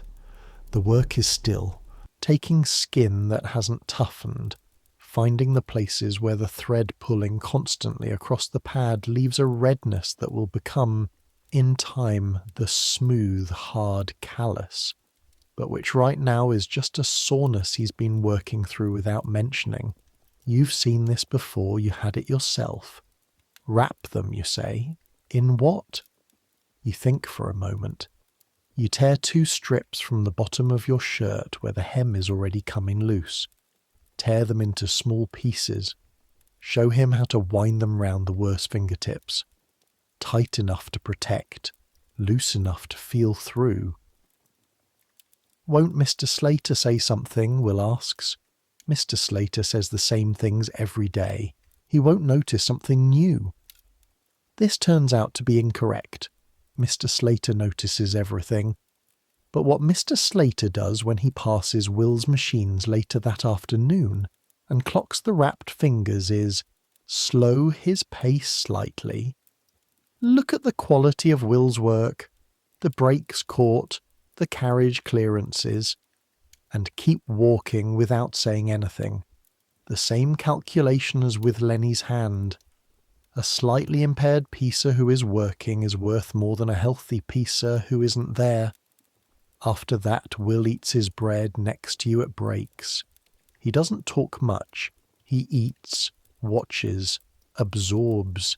He's doing what you did at 8, what everyone does, learning the room, learning where the dangers are and where the small kindnesses are, and which overlookers can be read and which are unpredictable, and how to move through 11 hours without losing any part of yourself you can't afford to lose. You remember learning this.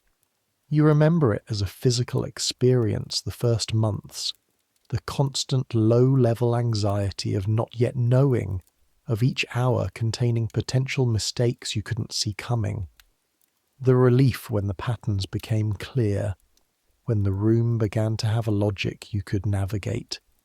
Will is in that first stage. You can see it in how he holds his shoulders. It gets less, you tell him one evening, leaving through the gates. He looks up at you. You gesture vaguely.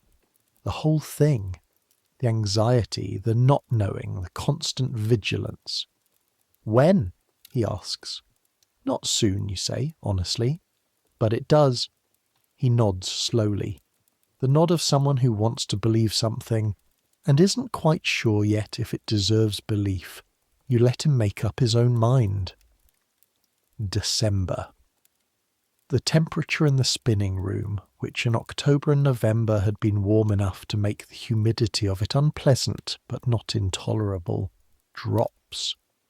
Not because the room itself is colder. The steam heating keeps it at its required temperature. The cotton still needs warmth.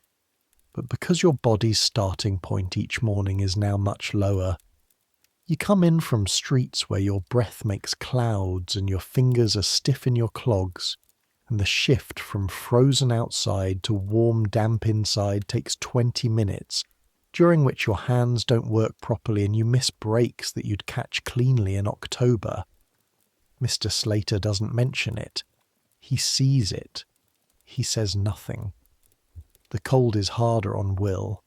He's small enough that his body has less mass to hold its own heat, and the 3-street walk from back Turner Street to the mill in December, in a jacket that you've looked at and know doesn't have enough in it. He arrives with red hands and red ears, and sometimes a slightly unfocused expression that lasts until the warm room has done its work. You give him your scarf in the 2nd week of December. Not a good scarf, a strip of flannel that your mother made from scraps, but woolen warmth, which are the same thing in December. He protests. You are 11 and he is 9, and you both know that you have less to spare than he should be accepting. He protests correctly. "It's too long for me anyway," you say. "It gets in the machines." This is almost true. He takes it, wraps it around his neck with a seriousness that is 9 years old being a grown-up, a thing children do when they understand the value of something. The river freezes in the 2nd week of December. Not entirely. The Irwell never freezes entirely. Its particular cocktail of industrial waste gives it a freezing point lower than clean water, and besides, the current in the centre is too strong. But the edges freeze. A shelf of dark grey ice extends 2 feet out from each bank, and where the effluent from the dye works has settled in the shallows, the ice is stained yellow-brown, like something old. Children are sliding on it. You see this on your way to the mill. 3 or 4 boys, 10 or 11 years old, taking running starts and sliding the 2 feet of accessible ice in their clogs, which are ideal for ice, the wooden soles offering almost no grip, which is the entire point. You are late. You cannot stop. But you look back once, and the grey-white of the frozen river edge and the dark buildings behind it, and the boys sliding, laughing, making the particular sound of children doing something briefly, purely joyful. This image goes into the part of your memory that keeps things clearly. On the way home that evening, the ice has thickened. You slide on it yourself, alone. 1 quick run, and a glide that lasts 3 seconds before you run out of frozen river edge and have to stop yourself before the unfrozen part. 3 seconds of weightlessness, your clogs on ice, the cold air in your face, moving without effort. 3 seconds is enough. Christmas in Salford is not what the illustrated magazines show. You've seen the illustrated magazines. Mrs. Hartley's girl leaves them out sometimes when your mother collects the washing, and you've looked at them while Maggie folds the sheets. Illustrations of Christmas in grand houses, tables loaded with food, fireplaces with stockings, children in good clothes with bright faces looking at gifts wrapped in paper. Your Christmas. Your mother makes broth with a piece of beef shin that she's been saving the money for since October. Maggie comes home from the dressmaker's on Christmas Eve. She got the piecework job 2 evenings a week, which covers most of the short-time shortfall, with a paper of sweets bought from the market, twist-wrapped in clear paper, sweet and slightly artificial in flavour, the kind that come in jars on the counter of the confectioner's on Broad Street at a penny for 5. You eat the sweets and drink the broth, and the room smells of beef and coal smoke and the particular smell of your mother's dress when she's been ironing all day, hot cotton, starch. And Maggie reads from her library book while your mother hums something you vaguely recognise. It is, in its way, enough. The teapot still has 2 shillings and 3 in it. Less than before, but something. An amount that represents many small negotiations with necessity, many meals that were almost enough instead of completely enough, many fires that were let go slightly earlier than comfort required, but 2 shillings and 3 pence, still there. You fall asleep on Christmas evening to the sound of your mother and Maggie talking very quietly about something domestic, the washing schedule for next week, something about Mrs. Hartley's order, and the smell of the last of the coal burning in the grate.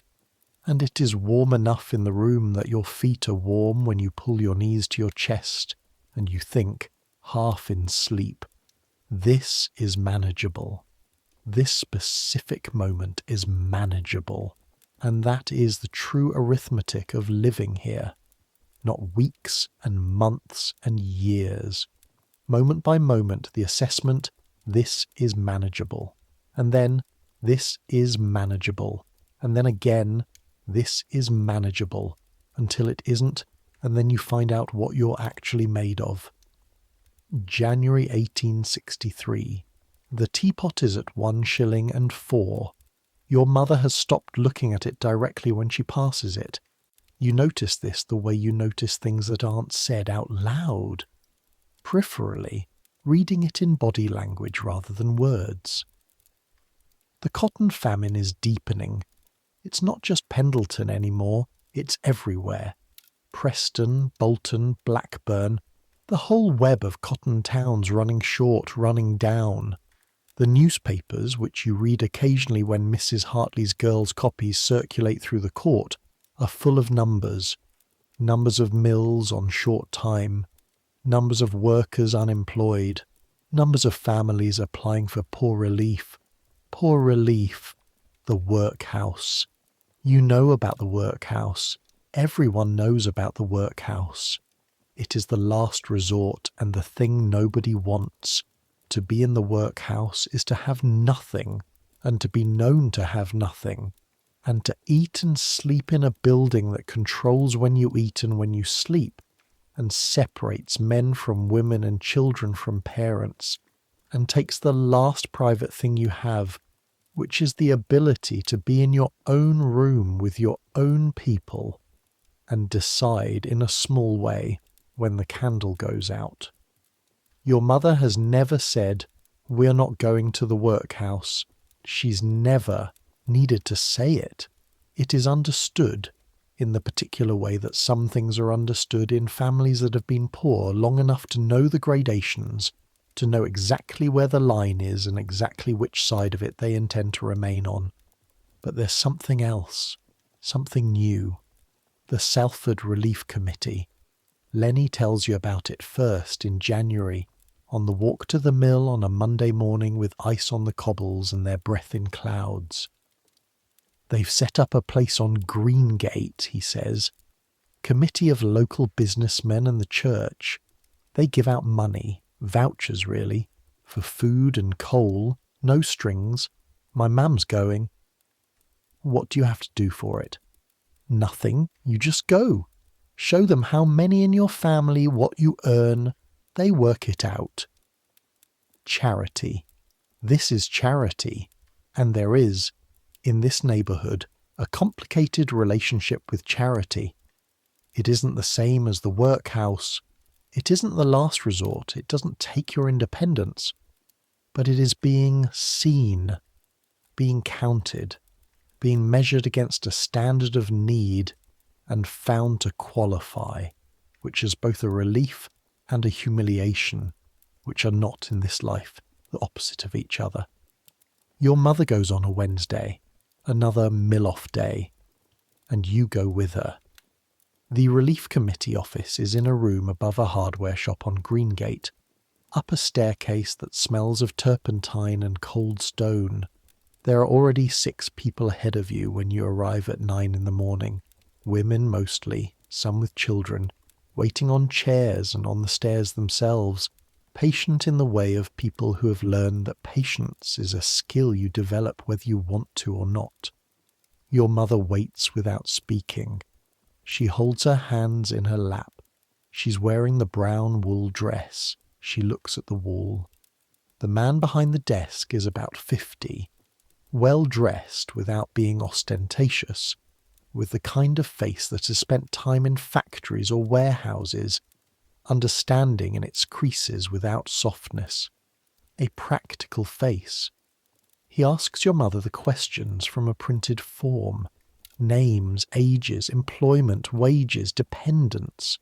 Writes the answers in a ledger with careful handwriting. Your mother answers. She doesn't perform poverty, doesn't make it more or less than it is.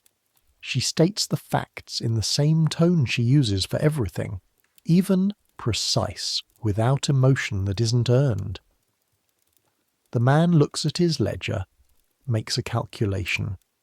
4 shillings a week, he says, in vouchers, redeemable at the listed provision shops and the coal merchant on Regent Road.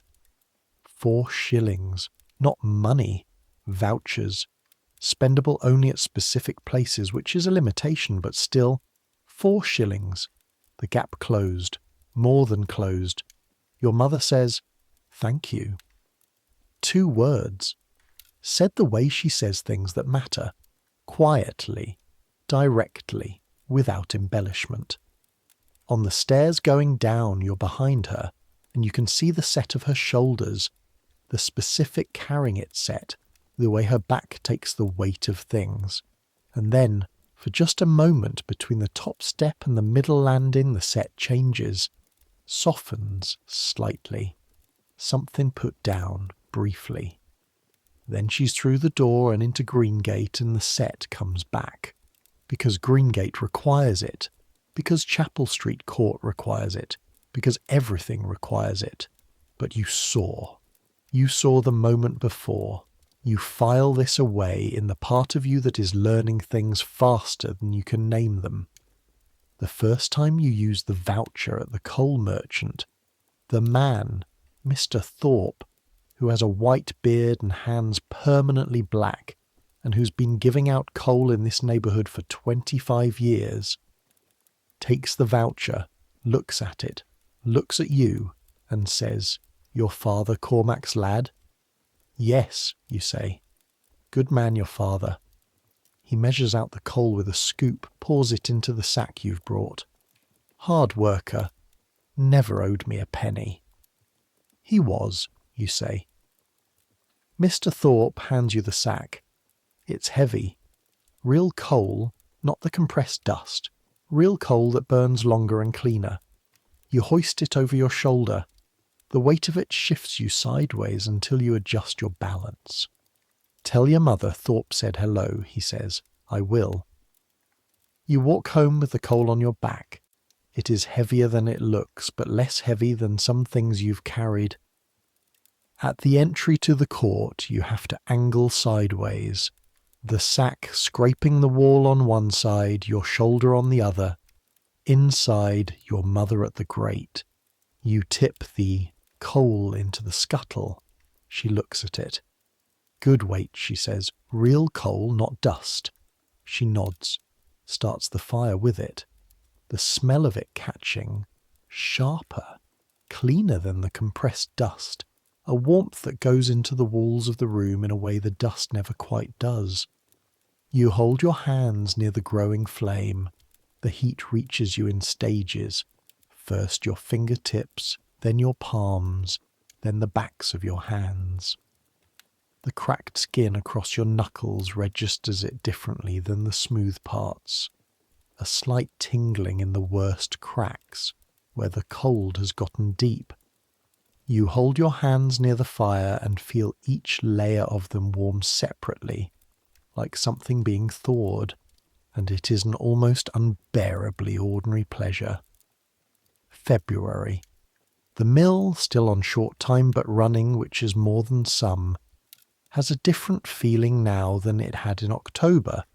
Not in the machines, not in the work, but in the people, in the way they move through the breaks, the way the older workers talk to each other in the margins of shifts, the words they use or don't use.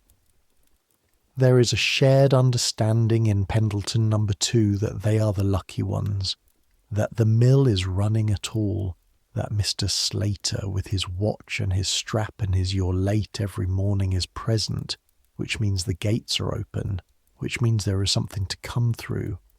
You understand this now in a way you didn't in October. In October, short time was a threat to your particular household. Now you've seen what the alternative looks like.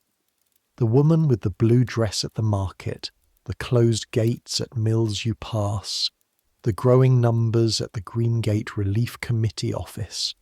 You've seen the alternative and you know 4 days a week is not nothing. 4 days a week is something you get up at 4:30 for and walk to in the cold and do well because it is something. You do it well, Mr. Slater notices. Not with words. Mr. Slater's compliments are almost entirely non-verbal, but he has started in the past month giving you tasks he usually gives to the older piecers. You take the yarn packages to the warehouse. You help check the bobbins at the start of the shift, running your hands along the threads to feel for inconsistency, a skill that took years to develop and which you have. And occasionally, rarely enough to register as a distinction, he lets you adjust the tension on one of the rollers when it's running slightly wrong. Adjusting the tension is a minder's job. You're not a minder. You're 11 years old and a piecer. But the ability to feel when the tension is wrong and know which way to correct it, that's something that lives in your hands now, the same way the piecing motion lives there. A knowledge that bypassed your thinking and settled directly into your fingers. Mr. Slater, when he first let you do it, watched from 3 feet away, said nothing while you made the adjustment, then examined the result, then walked away. The next time there was a tension issue, he called you over again. This is how you learn, not from being told, from being shown something once and then being trusted with it again, which is its own kind of instruction. The trust is the lesson. You think about this on the Wednesday non-working days, in the long grey hours of February when Peel Park is too cold and the court is too small, and you end up sitting by the window watching the entry, watching people come in and go out. What you know how to do. Piece threads at 3 frames simultaneously. Navigate the streets between here and Greengate without taking 2 minutes longer than necessary.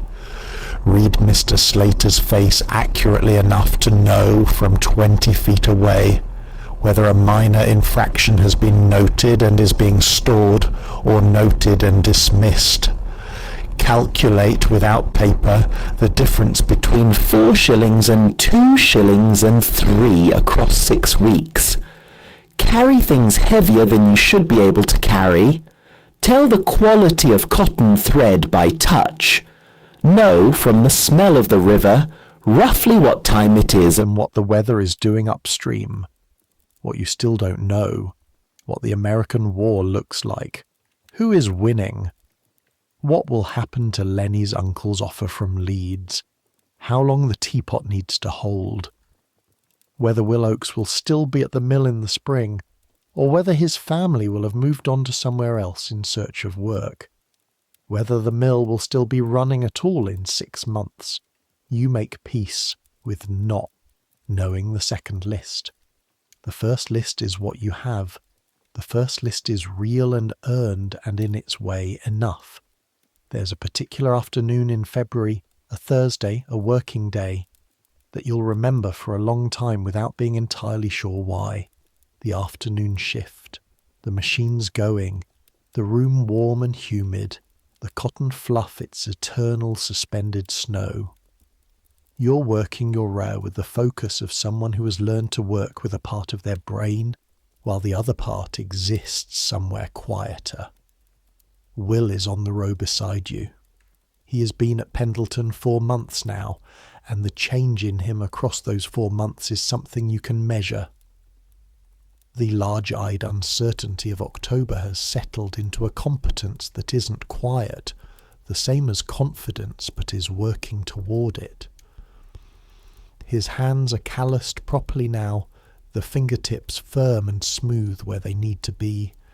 His movements between the machines have the beginning of rhythm. He's learning the room's logic. He catches your eye across the row. He's caught a break on his leftmost frame.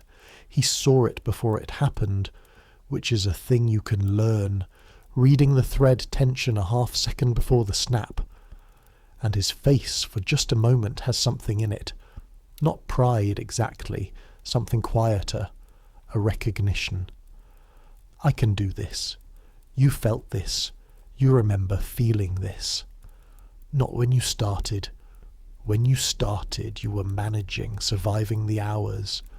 But sometime in the 3rd month, the 4th month, when the work went from being hard to being, still hard, but yours, when the machine stopped being a thing you endured and became a thing you understood, that look on Will's face.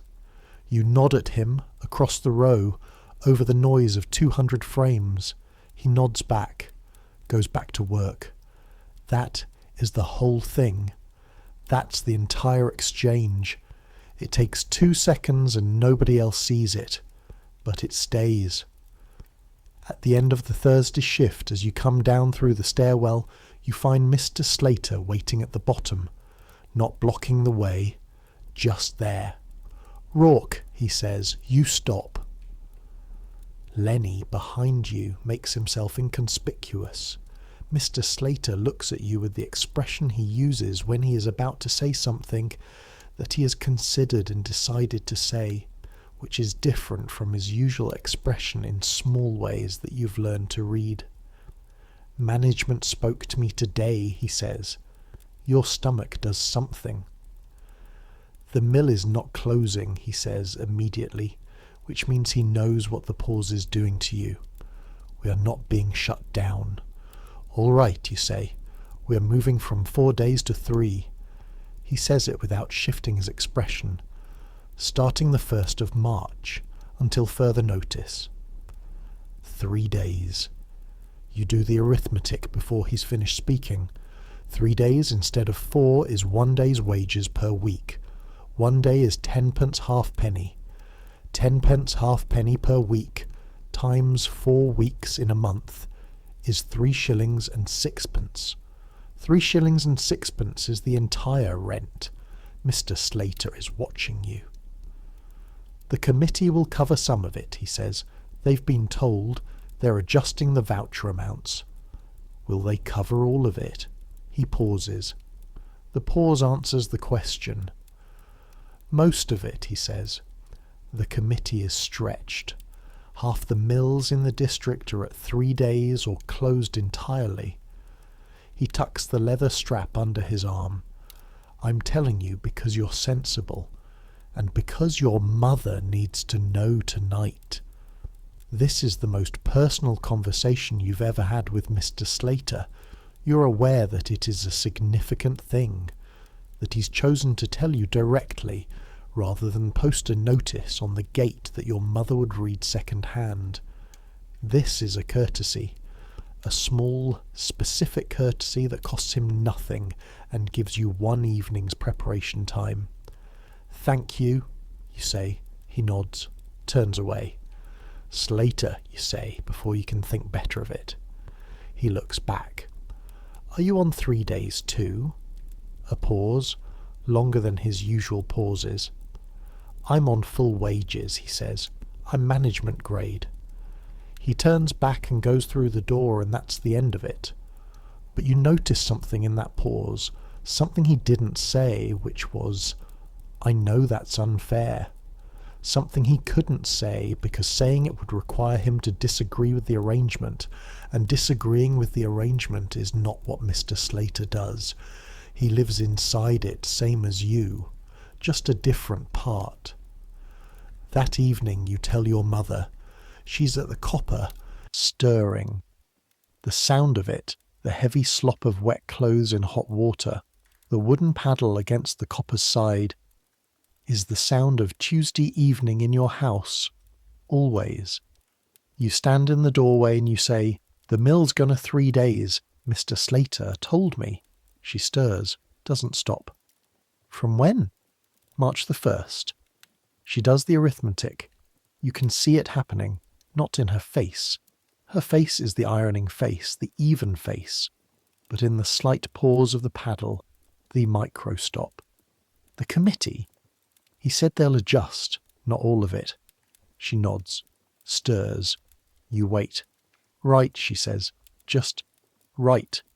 Which means, I understand. I am thinking. I am already beginning to address this. You don't need to be in this with me right now, so go and eat your bread. You go and eat your bread. Maggie is there, already doing the same arithmetic, because Maggie always knows before you've said it. Some system of communication between her and your mother that runs faster than words. Agnes from next door is sitting on the floor playing cat's cradle with the same piece of string, which she apparently carries everywhere. Your hands are warm today, she says to you without looking up from the string. I was at the mill all day, you say. My hands are cold. You sit down on the floor beside her and put your hands over hers, one on top of each, and hold them there until the warmth transfers. This takes about a minute. Agnes keeps working the cat's cradle through the whole thing, only her middle fingers moving while the rest are enclosed in your hands. There, you say. Better, she confirms. There is a woman on Chapel Street who has been there, in the sense of having been part of the geography of your awareness, For as long as you can remember. Alice Nolan. She's 36, which seems old, which is not old, but in a neighbourhood where the pressures that make people look old are constant, 36 can look like 50. She lives in the court 2 entries down from yours, the one called Hartley's proper, as opposed to back of Hartley's. She has 2 children of her own, grown, more or less 15 and 13, and she has been a spinner at Pendleton No. 2 since before you were born. A spinner, not a piecer. Spinners run the machines, piecers serve the machines. The difference in age and wage and status is significant. You know Alice Nolan because your mother knows her, because all the women in this stretch of Chapel Street know each other in the way of people who share a geography too small for anonymity, and also because Alice Nolan is the kind of person whose presence is always slightly noticeable. Not loud, not dramatic, just there. With a particular quality of attention. She watches things. She remembers them. She finds you at the standpipe one February morning filling a bucket for your mother before the mill shift, and she says, "I hear Slater told you first." News moves fast in this court. "He told me to tell my mother," you say. "And did you?" "Yes." She looks at you with the expression of someone assessing something seriously. "You're Cormac's boy," she says. "Yes. He was a good man."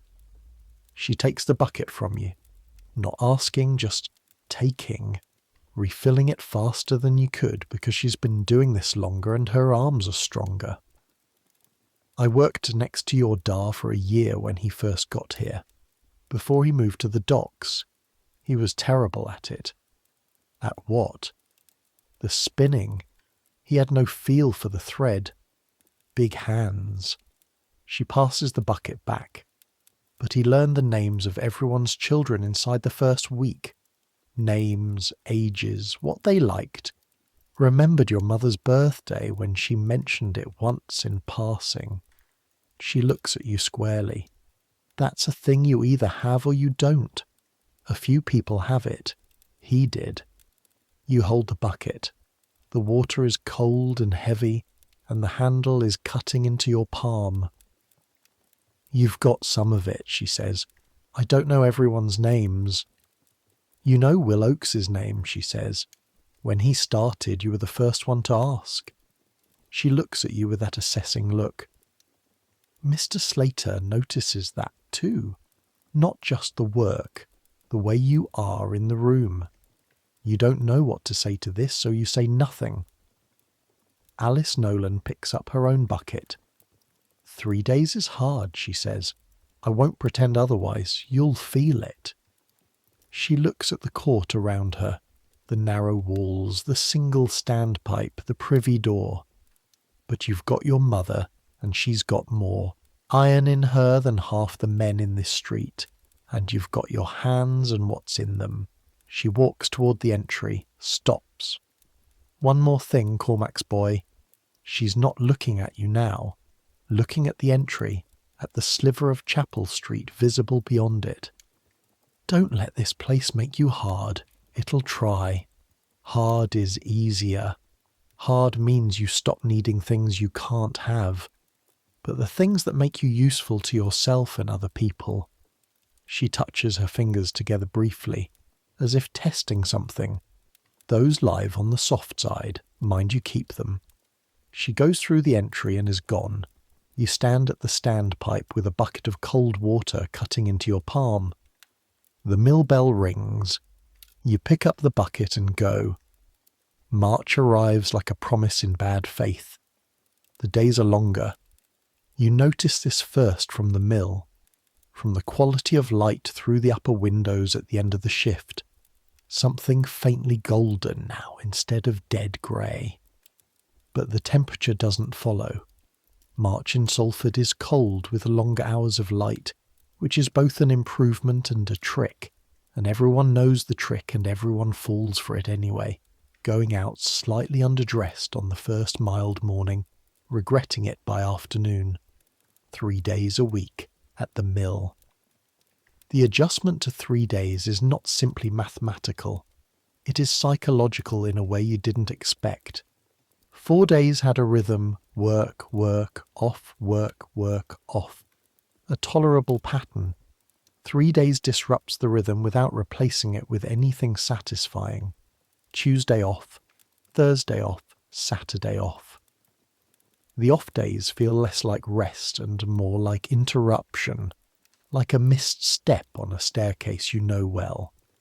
What you do on the off days: help your mother with the washing. You're not the size that makes you useful for the actual wringing and pounding, but you carry water from the standpipe, which is a thing your legs can do for an hour before they complain.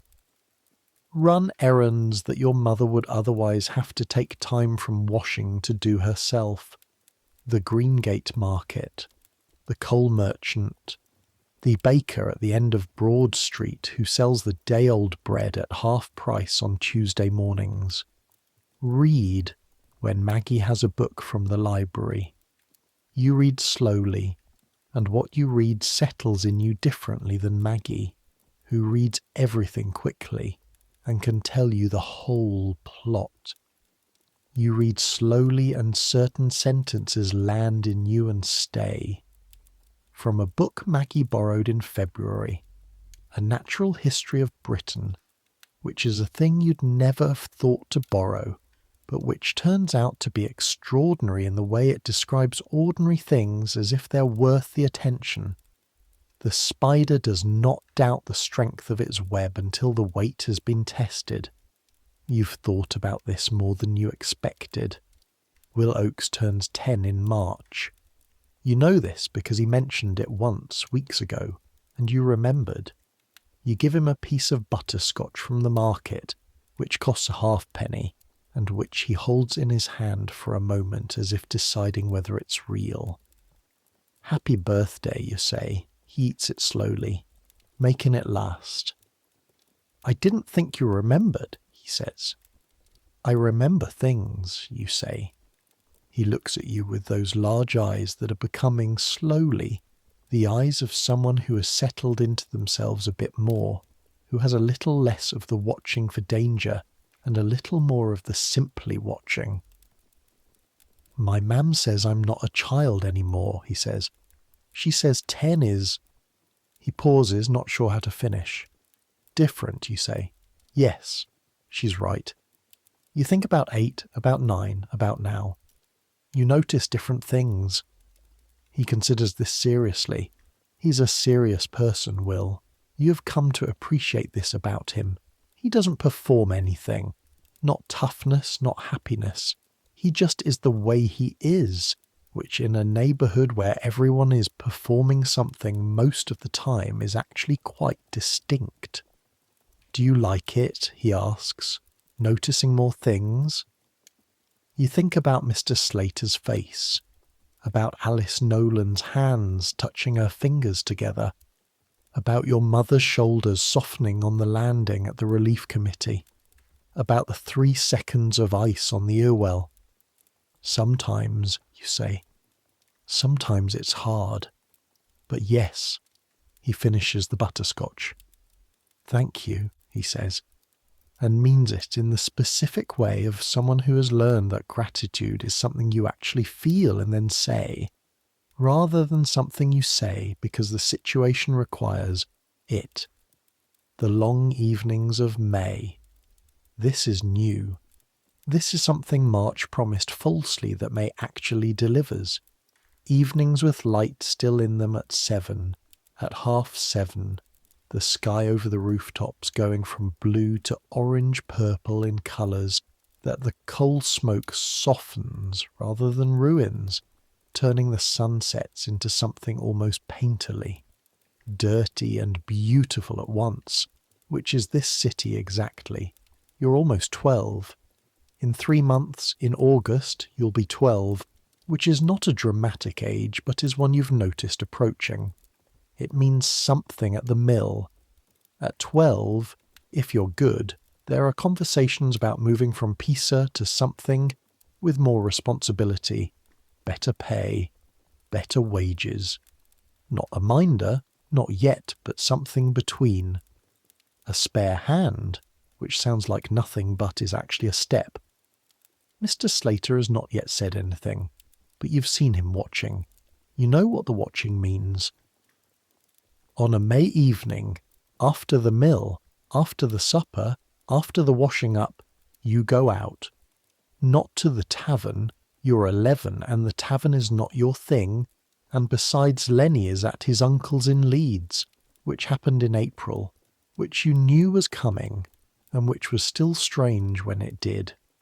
His family went on a Tuesday. You helped carry the trunk down the stairs.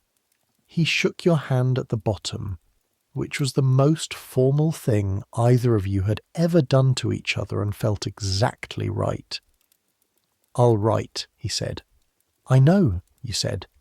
"Leeds is only 30 miles. "I know." He picked up his end of the trunk. His father had the other end. They went through the entry and into Chapel Street, and Lenny turned once to look back, and then didn't look back again, which you understand. You go out on this May evening along Chapel Street toward the river, not with purpose, just with the surplus energy that the longer days put into you.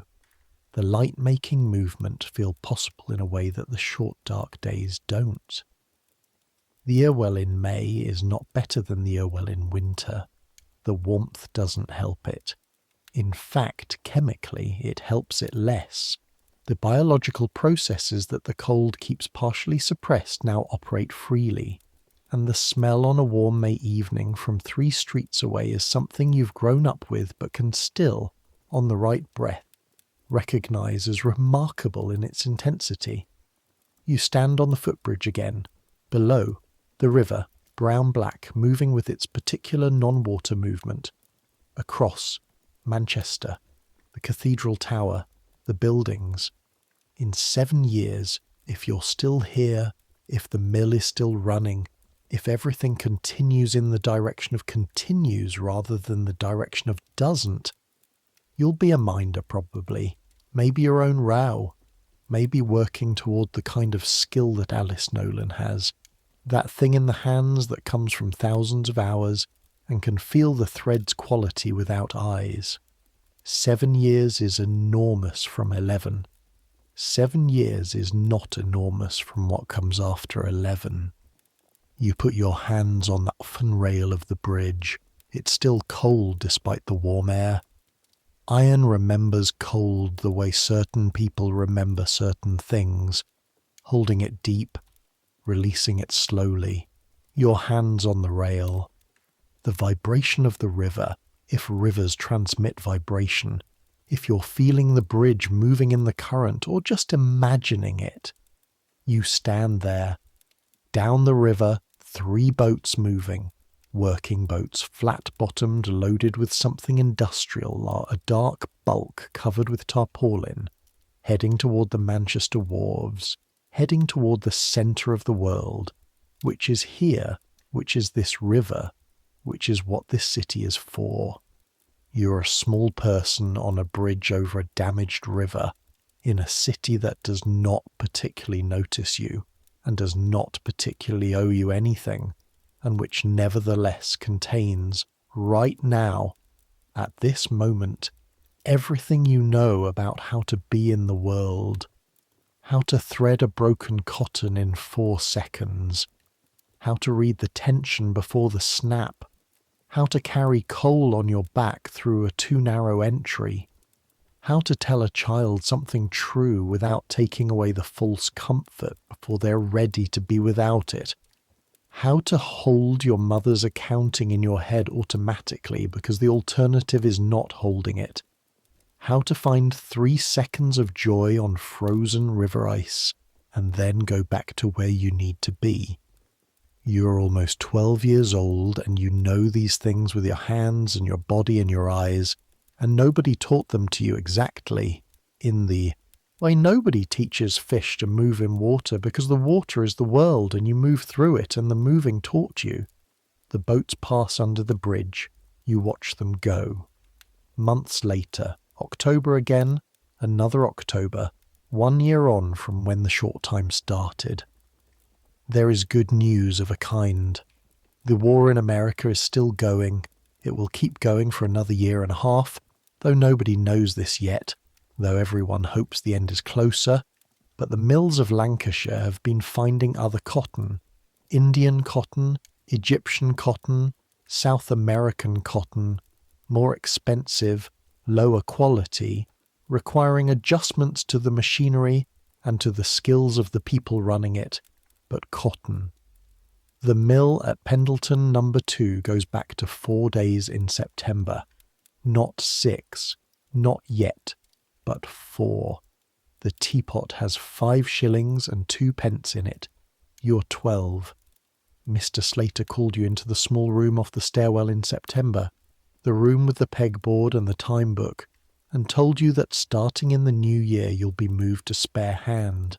Not quite a minder, but the next thing, better pay, more responsibility. A conversation with the machinery that is different from the pieces conversation.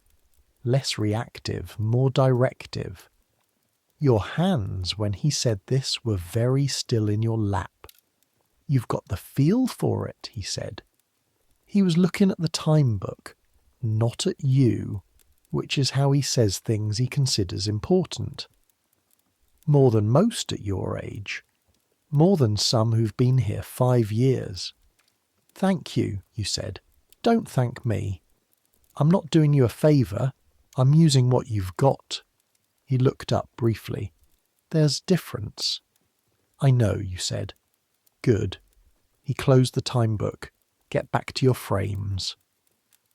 Now it's October, and the evenings are getting short again, and the court smells of the particular autumn smell. Wood smoke and damp stone, and somewhere nearby the apples that Mrs. Hartley grows in a tub against her south wall, which actually fruits every year, which seems miraculous in this neighbourhood, and which everyone takes as a small private good omen. You're sitting on the floor of your room with your back against the bed, your legs extended, your stockings off because your feet wanted to be free. The grate is going. Proper coal tonight. Not the dust blocks, the vouchers continue, and the coal merchant on Regent Road has learned your name and your mother's name, and asks after Robert Ogden every time you come, which is the kind of attention that your father apparently had, and which you are apparently starting to have too. Agnes is asleep in the corner on a folded blanket. She ends up here 3 or 4 times a week. Mrs. Ogden has stopped apologising for it. Your mother has stopped being asked. Maggie is at the table reading. Your mother is in the chair by the grate, her mending in her lap, her head bent at the angle it bends at this time of evening, the lamplight on the side of her face. The crease above her eyebrow that wasn't there before your father died. The red mark on her neck from the washing basket that is now, you think, permanent. She is 31. She is 1 year older than your father was when he died. You don't think about this very long. You've found that some thoughts have a right shape for thinking, and a wrong shape, and some things are better held briefly and put back. What you think instead, in the warm room on the October evening with the fire going and Maggie reading and Agnes asleep. Your father came from County Clare with nothing except a particular quality of attention, a way of knowing everyone's children's names within a week, a talent for making your mother laugh. He was 31, and he built what he built with his hands on this side of the water, and then he was gone, and the building continued without him, which is not a comfort except that it is, actually in the only way that things are comforts here. It is true. You are his son, and you are learning his trade, and his trade is not spinning cotton. His trade was knowing the room, knowing the people in it, knowing that a piece of butterscotch on a birthday matters, that strips of flannel for a cold 9-year-old's fingers matter, that a nod across a row of machines to someone who has just learned something about themselves, that matters. That standing at a bridge over a poisoned river and feeling the cold iron rail and watching the boats go is its own form of wealth, in a place where most wealth is the kind that can be taken. You close your eyes. The fire settles. A coal shifts in the grate. A small sound. A settling. Outside, Chapel Street. The court. The entry. 3 streets to the Irwell. Beyond the Irwell, Manchester and its cathedral and its exchange and its conviction that it is the centre of the world. Here, on this side of the water, the other side of the conviction, 70,000 people finding ways to live through the small hours and the dark months and the short weeks and the 3 days instead of 4 and the 1 shilling 4 pence in the teapot. Making it work. Making it, somehow, enough. Let the room hold you.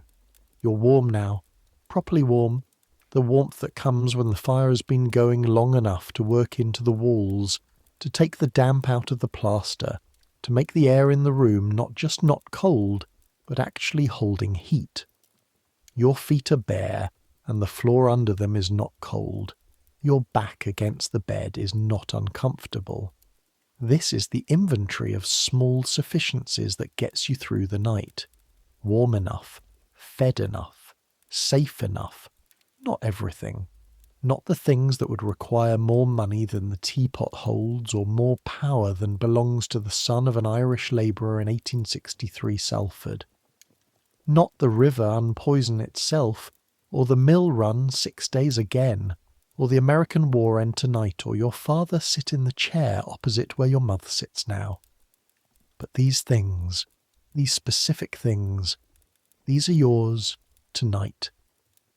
Outside in the court, quiet. Mrs. Ogden's house breathing its domestic sounds through the thin wall. A dog further off. The particular silence of a neighbourhood that works too hard to stay up late, that goes to bed with the last of the light and trusts the mill bell to bring the morning. The cotton fluff is not in the air here. Here it's just air, coal smoke and damp, and the apple smell from Mrs. Hartley's tub, and the kitchen smell of broth from earlier. Human smells. The smells of being alive in a particular place. Your hands are in your lap. You look at them in the firelight. The right index finger and thumb, the callus from the rolling motion, smooth and hard, fitting together exactly. 3 years of this motion, thousands of times a day, and the hands have taken the shape of the work, the way hands always do, the way Maggie's hands have taken the shape of the loom, the way your mother's hands have taken the shape of the iron and the basket. A city of hands, everybody's hands doing the specific thing that the city requires, and the hands becoming that thing over time.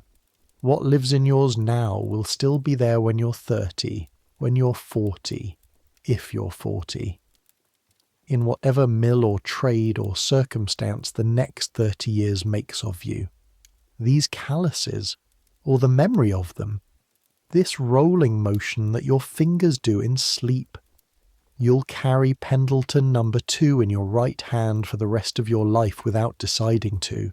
There are worse things to carry. Maggie closes the book. The sound of it, the soft thud, the small displacement of air, happens at the edge of your consciousness, which means you're more asleep than awake. Balanced at the thin place where the room is still present but becoming less urgent. She says something to your mother very quietly. Your mother says something back. Their voices are the sound of the family at rest, the sound of the room functioning gently without requiring you to function in it, which is its own form of comfort. Agnes shifts in the corner, pulls her knees up, doesn't wake. The fire settles again. You're being asked towards sleep by everything in the room simultaneously. The warmth, the quiet, the sound of breathing, the weight of the day in your shoulders, in your knees. All the body's accumulated hours wanting to be finished with themselves for tonight. Let them finish. Let the spinning room go quiet. The 200 frames stopping one by one. The sound that is always there releasing. The vibration in the floor that your legs still expect when you step outside. Let that go. Let the machines be still just for tonight. They'll be there in the morning. They're always there in the morning. Let the Irwell do what rivers do when nobody is watching them, which is just flow quietly towards somewhere else. Let it have that, the river. A night of just moving without anyone standing on the bridge needing it to mean something. Let the coal smoke clear. Let the court breathe. Let Mrs. Ogden sleep. Let Robert be well, and Agnes be warm, and the baby breathe its slightly wet small breath until morning, when it'll breathe more easily, which it usually does by morning. Let the teapot hold what it holds. Let the short time be what it is, a hard winter that is already becoming the winter that was, that is already in the past, that the teapot and the vouchers and the 4 days instead of 3, and your mother's brown dress and Maggie's dressmaker evenings navigated slowly, the way you navigate things when you can't see the end of them, one morning at a time, 1/2-4 bell at a time, one broken thread rejoined and another. Centuries will pass. The court called back of Hartley's will be demolished. The entry will be gone. The 4 feet of gap between 2 buildings where the cold gathered in December, where Agnes and you breathed out clouds of steam before the mill bell, that will be gone. The Irwell will be cleaned. Not in your lifetime, not in your children's lifetime, but eventually. The fish will come back. Actual fish, actual salmon, 150 years from now. People will stand on a much newer bridge and look at the water and not smell it at all, and think nothing of it, because they won't know what it used to hold. Pendleton number 2 will become something else, and then something else, and then a car park, and then a residential development, and the flagstone floor with its specific frequency of vibration will be buried under concrete. The mill bell will be silent, but the people who slept in the rooms above those courts and ate bread and dripping in the corner kitchens and carried coal through entries too narrow for the sack on their backs, those people made you. Not you specifically, sitting here in whatever warm place you're in right now, listening to someone tell you about them. But the you that exists at all, the fact of the world having continuity, having people who got through the 3 days instead of 4, and the teapot at 1 shilling and 4, and the Irwell in February and came out the other side. They're in the foundations of everything that came after them. They were 12 years old and competent. They were 11 years old and giving potatoes to 9-year-olds. They were 30 years old with red marks on their necks from the basket. They were not nothing. They were not temporary. They were the reason. Some things don't change. The need to be warm enough, fed enough, safe enough, that doesn't change. The moment when someone knows your name before you've said it and asks how your family is and means it, that doesn't change.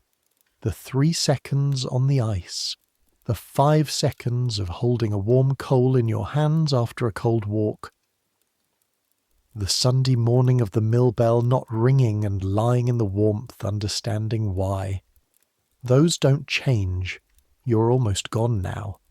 The room is just warmth and sound and the sense of the walls around you, the sense of the people in the room breathing. You've earned this.